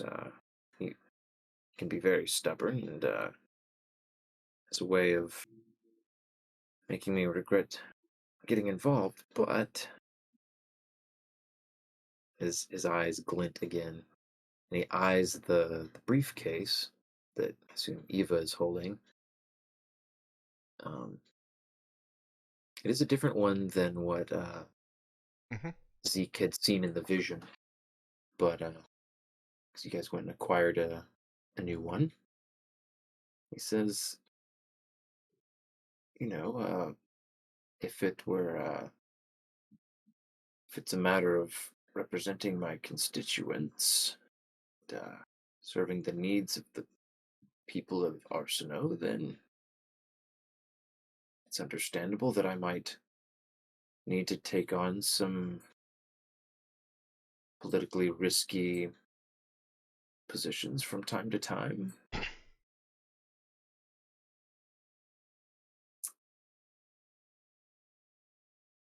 And he pauses expectantly for Eva.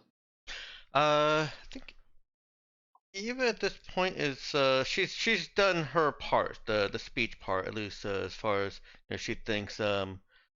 So I don't know if we would have arranged in advance for Cherry to kind of pick up once Eva had made the pitch, but whether we did or not, Eva looks to Cherry to seal the deal.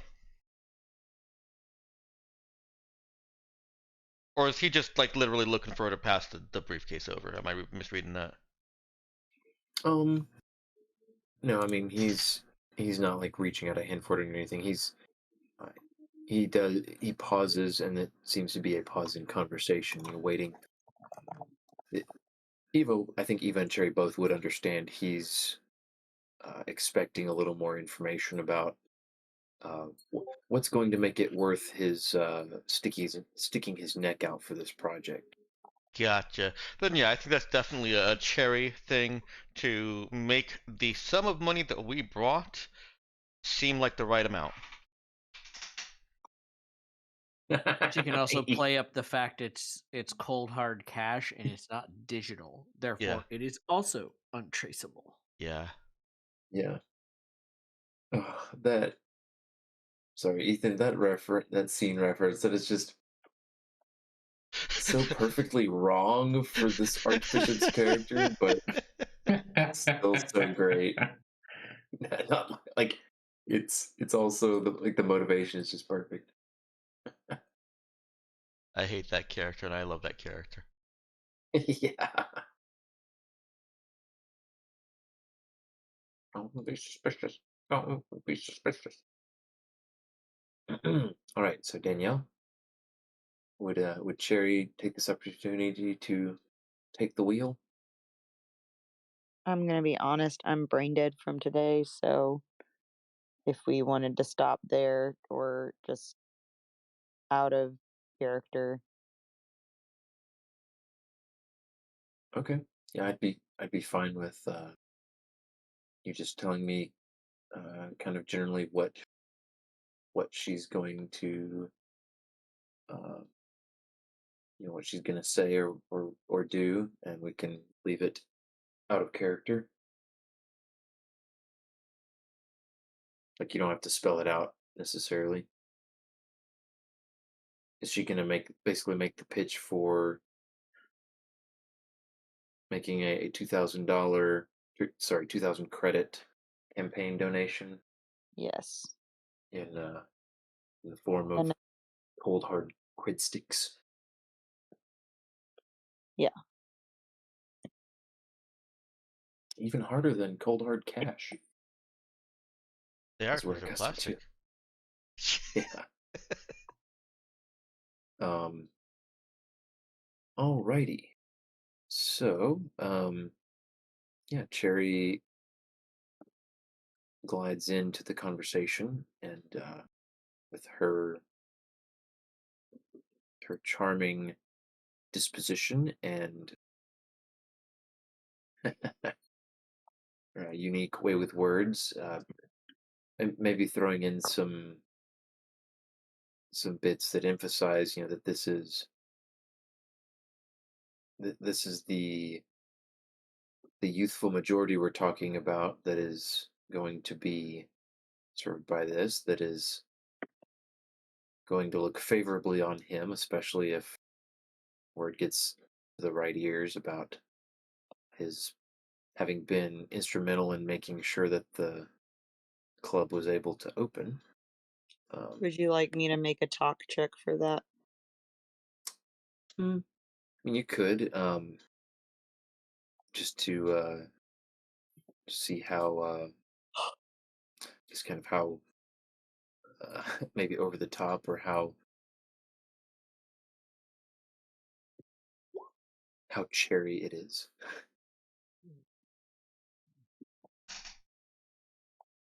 Oh It's yeah, it's the cherriest presentation. it is the cherry on top. He does it for free at this point. Whoa, whoa! Now, let's not get too hasty here. Yeah, no, he is.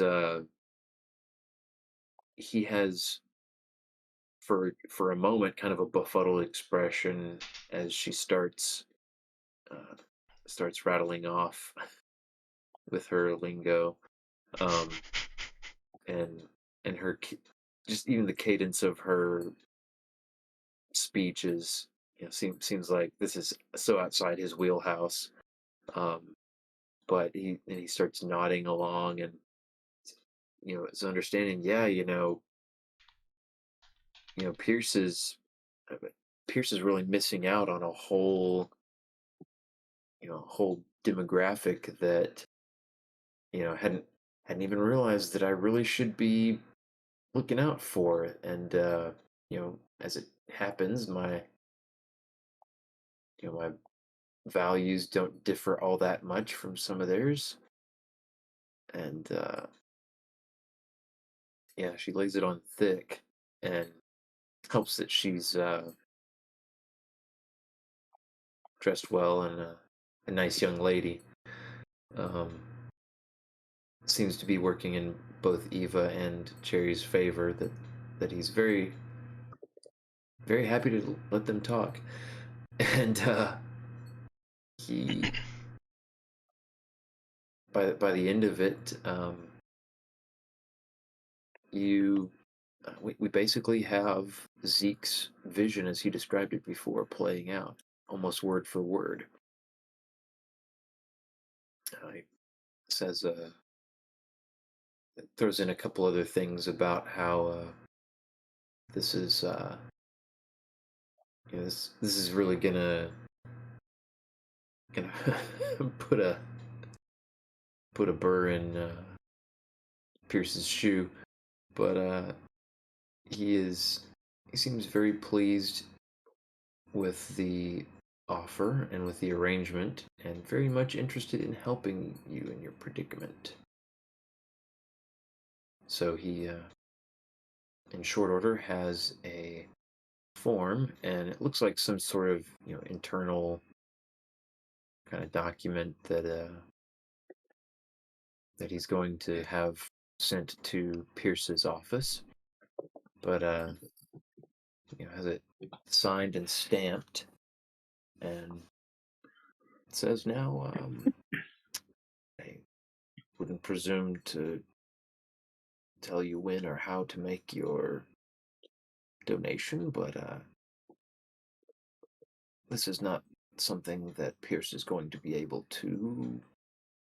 He's not going to be able to fight me on. He might put up a fuss and delay a little, but he can't tell me no.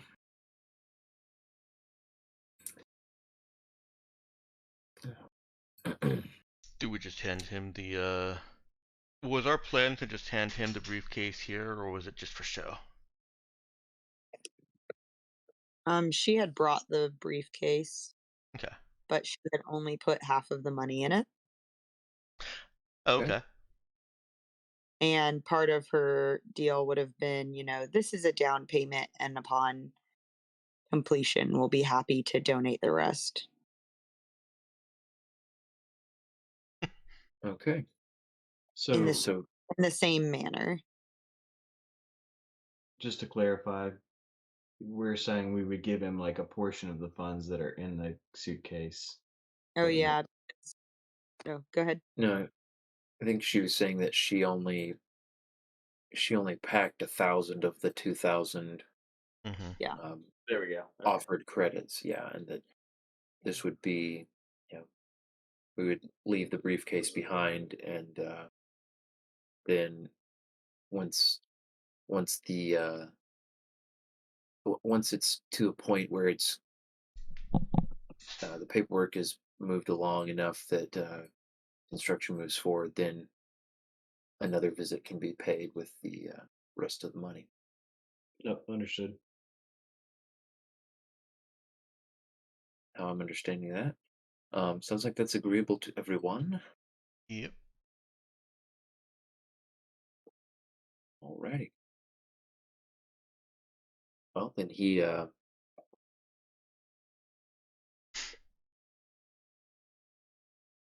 calls in. Well, he stands up and leans over the desk to shake Cherry and Eva's hands once again, and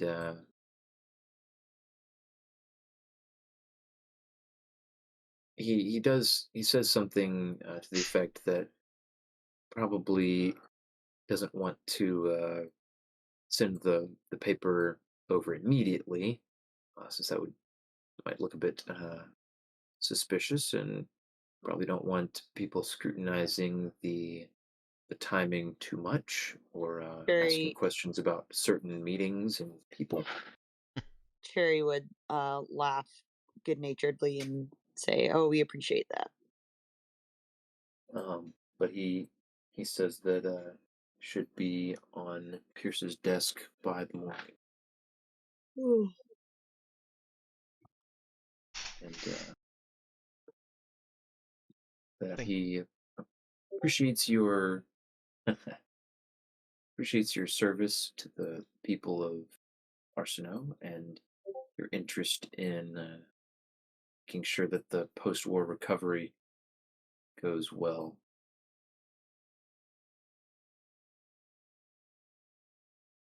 Nice. Thank him for his time and depart before Eva can say anything else.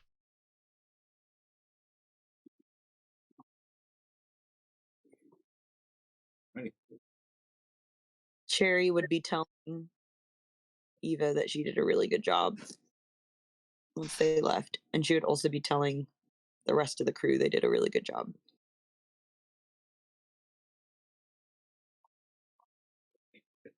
I guess once they're well enough out of the building, Bo would say, "For a fellow who looks like he showers every day, that's the greasiest man I ever seen in my life." Pete will glance at Bo and say, "Well, I guess we don't need to do things the messy way if we can just get greasy fellas like that to do the work." Yeah, that's boring and stupid. Uses paperwork. Zeke had some leads on some criminals. We can run them down, and if things get messy, then they get messy.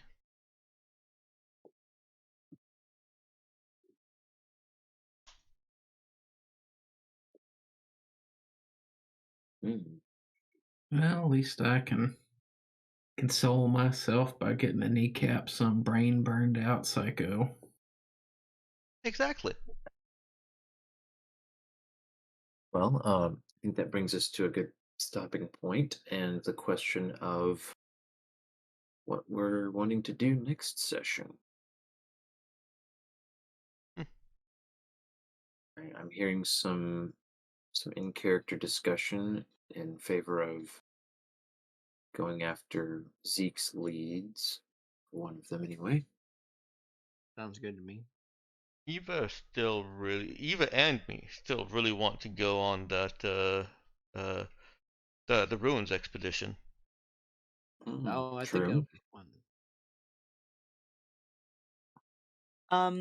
I would say Cherry would send an update to Mr. Gray, Okay. and then she would also just be happy to get out of town, essentially.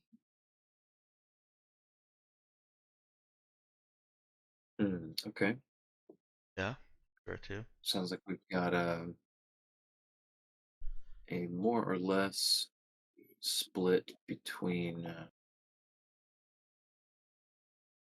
getting off planet and going on the ruins expedition, or sticking around and going after the reports of a rogue psychic. As a player, I'm more interested in the ruins. I do want to get off planet, or Okay. at least out of town. I think the in S- character rogue psychic was more just the role play following what Bo was saying there. Gotcha.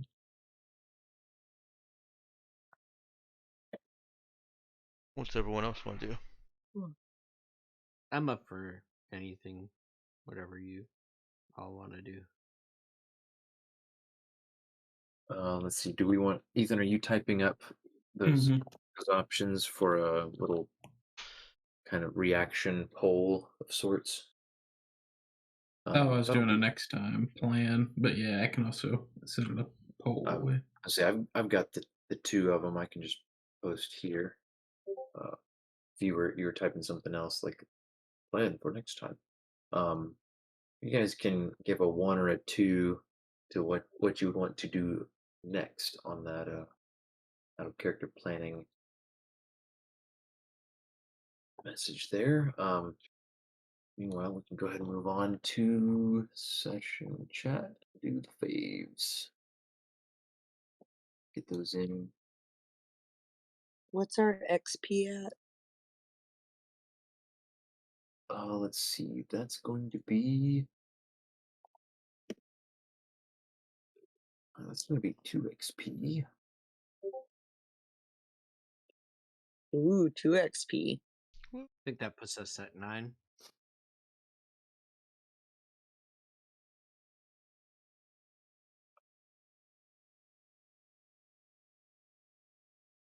I currently have 8, so that should put us at 10. I also have 8, but I was. Oh, I might have Uh, missed one. Avery, if you'll, oh yeah, if you'll react on that too instead of with Got the it. message. That'll make it a little cleaner.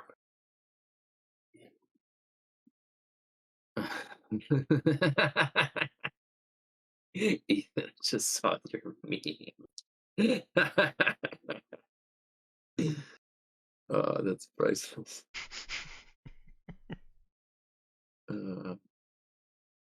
Okay, back to let's see here. I feel like I'm missing something, so maybe not. How many of us are there? There are 6 of us. 6. Okay, 6 here. Oh, I just looked short. Looks like Dex is up first in terms of faves tonight. My fave was basket. You're the whole stand, lady. That was good. That was good.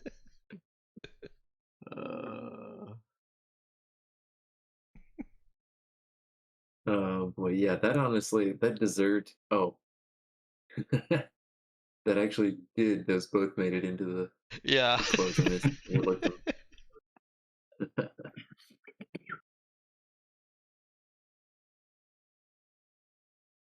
Don't was be di- suspicious. Don't be suspicious. Oh man. Too good. All right, Ethan, what about you?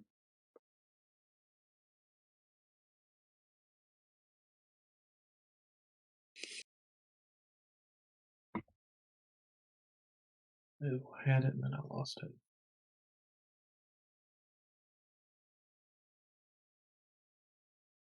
Well, you didn't have it for long. Yeah.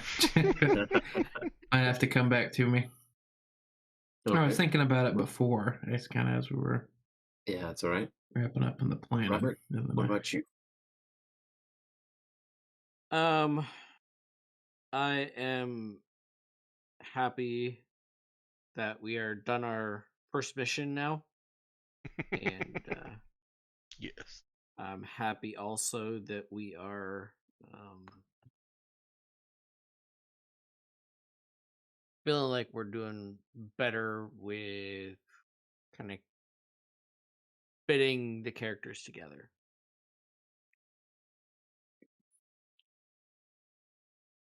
Yeah.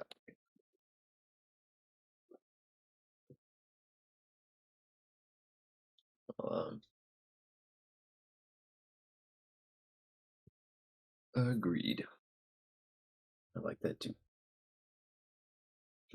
I like that too. All right, Avery. I'm gonna have to give it to that there fight between Bo and Barry.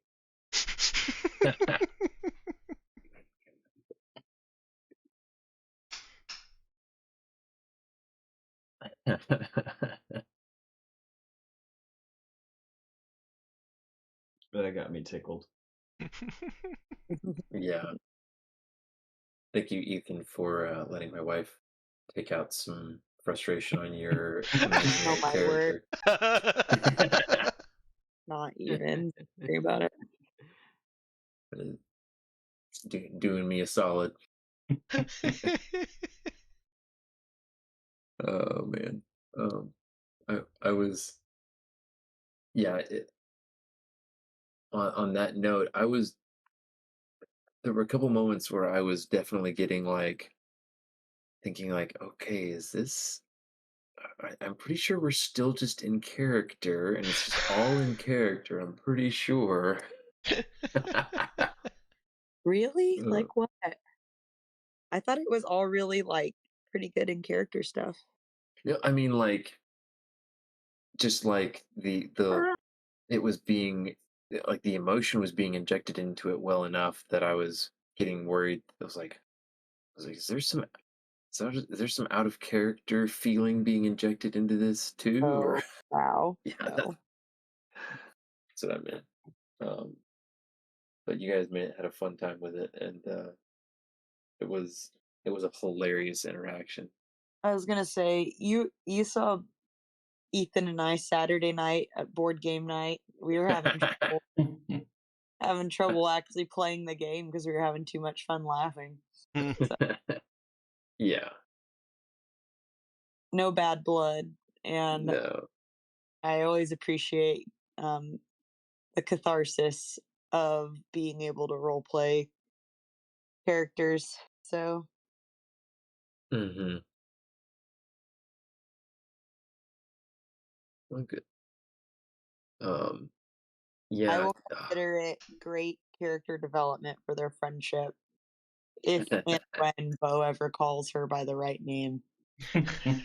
Yeah. Yeah, exactly. Oh boy. I'm a little bit torn. Uh I mean I think I would definitely have to give a nod to basically the banter. Um but I think my first favorite, I think how to word it. Uh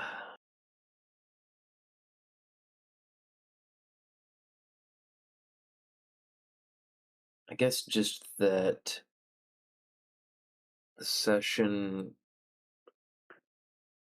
well, I guess that we managed to make use of, there's like a healthy use of meta discussion, like even during this session.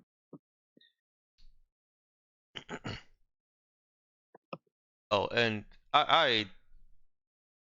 my memory is sometimes like a goldfish, so I also want to really, really fave the opportunity to uh, put that characterization. Thank you for letting Robert and me have a little scripted, semi-scripted moment between Eva and Pete.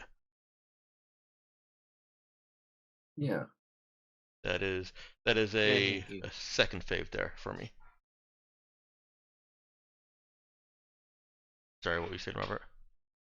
I was just saying, yeah, thank you. Yeah. I think that was good.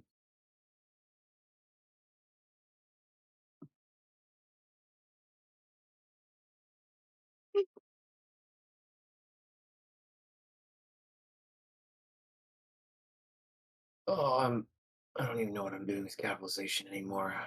Just not even gonna worry about it. Oh, I'm too tired to think straight about that. Danielle, your turn. My favorite. Capitalize all of it. Yes, your favorite.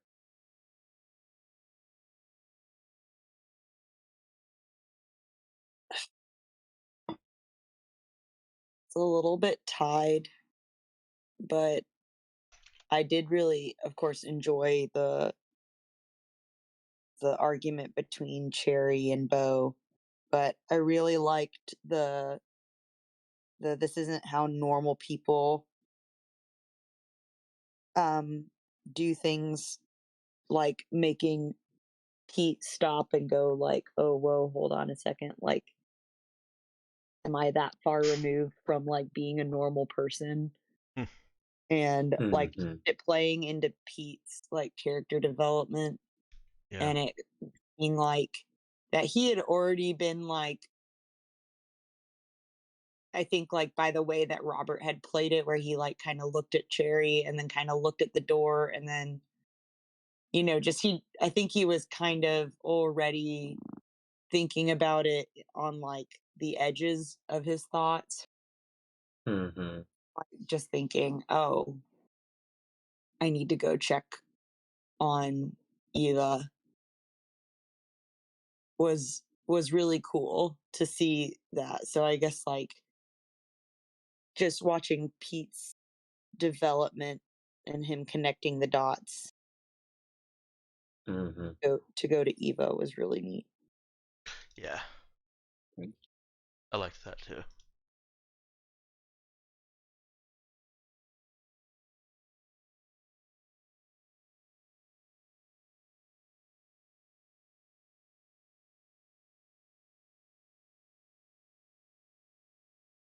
I'm hoping I captured that well.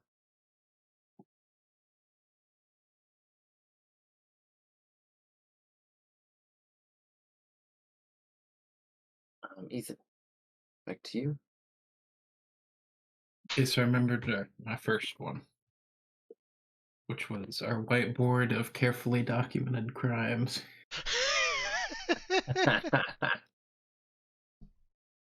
Yeah. And then secondly, I guess Bo getting an excuse to behave badly.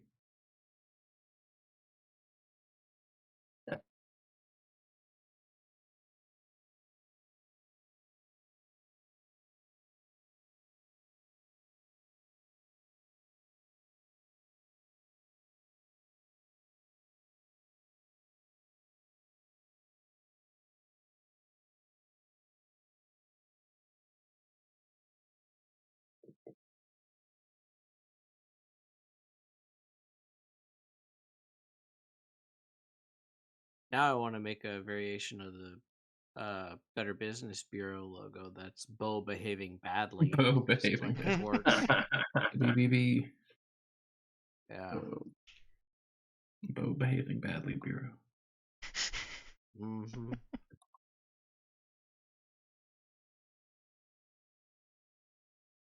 Bo behaving could also be a boba tea. No, no. Wow. Boo.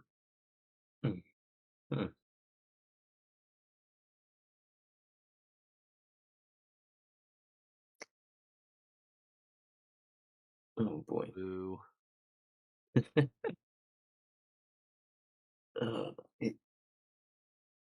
Ethan's feverishly pasting together a meme as we speak. The Better Business Bureau. Oh man. All right. Okay, I think I got all that. Oh boy. Yeah, I feel like I fell off sharply towards the end of the session there. Alright, yeah. Paste it. I need to get me some sleep. Yeah. Make all wrap. Hey. Hooray! Mission!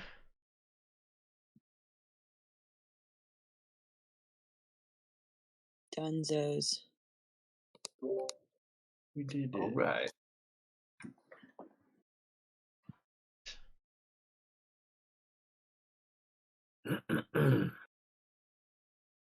Yeah. I'm glad that we had our discussion last week and that it paid off. Paid some dividends, and we're Yeah. getting ready to move on. Oh, Robert voted for neither of the above. Oh. I mean, it was supposed to just be a immaterial vote, Oh, just vote both, but I think. it turned into a tie. So Imagine that. One person voting for both options and another person voting for nothing. Somehow. I didn't expect one person to vote for two, but I guess I should have because it is Ethan, and that was my first thought. It was like, I'll just vote three. I am going to retract my psychic vote because I only put it there so that the emoji was up. My primary vote is 1. Right? Okay, there we Wait. go. I think you were right. Ethan voted for both. Ah, okay, Yeah, gotcha. Ethan voted both. Not Oh, I Dex. must have already retracted my my double vote. Yeah. Yeah, gotcha. Like to know a challenge rating for both before I cast my vote. A challenge rating. Now, there's an interesting idea because that was brought up at some point in the meta discussion, or maybe it was just before that. maybe it was just Danielle mentioning it to me on the side. It's not a Would you bad guys like some idea. sort of out of character assessment of these? Like, Could we kind of combine it to in character? Because Eva will, if you let it be a little bit in character, Eva will absolutely research everything that she can about everything and let us mhm. make more informed decisions if you don't want it to be entirely out of character. I'm also fine with a little bit of out of character. Well, ish. I mean, obviously, our characters should make decisions based on what they know of the threats that they're going into to get into, and I think I imagine all of us are going to be all of our characters are going to be a little bit more careful going forward after this experience. Mhm. So Yeah, I mean, I think, and as far as the like doing research, I think that's a good way to handle it in character. We don't necessarily have to play out the process of getting more information on the leads that you have every single time, because I don't want us I don't want us to also get bogged down in every session. It's like, okay, well, let's go and find some more information about this, you right. know this thing that we're hoping to do, and you find some stuff out, and you're like, okay, so we discuss some plans, and it's like, well, let's find out some more information about this before we go do anything. Just Mm-hmm. end up in this kind of endless loop. um so yeah, but I think having whatever information I give you guys about this stuff be things that that you'd be acquiring in character. I think would be helpful. um yeah, let me see here. So just like off the top, like comparison between the two, um the Dimnoff thing, has I would say it is going to be less complex, potentially more time, and but definitely, well, almost definitely more in-game time investment, considering there's a spike drill to be done. And you know, I don't remember if I gave you guys a number of days that already that were expected.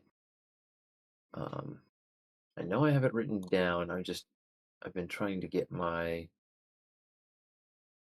notes organized, and I feel like some of these keep going missing because I'm super sure I made some notes that are not showing up to me right now. But anyway, um, yeah, I think it was a handful of days expected to be on site. So that's definitely more time, but I'm going to say less complex. The rogue psychic is going to be definitely potentially more complex and require investigation and something of a manhunt. It's not going to Mm-hmm. be like go to this address and hit up the rogue psychic. Um, so I'd say number two definitely has more potential to uh, run in. We'd have to be more aware and try not to run into similar issues that we had last time. But also just going to require some more open-ended kind of investigative stuff. In that case, maybe one definitely just for a break and simple, straightforward stuff. Because we can always come back to that more sort of complicated figuring things out later when we're easier able to inhabit the characters. Yeah, I Mhm. agree.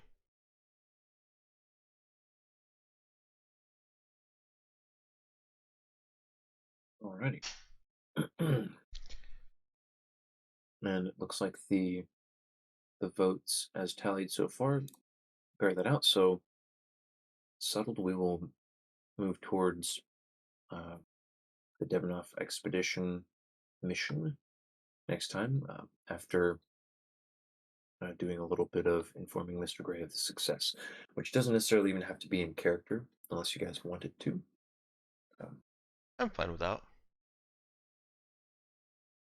So, yeah. I think we're good then.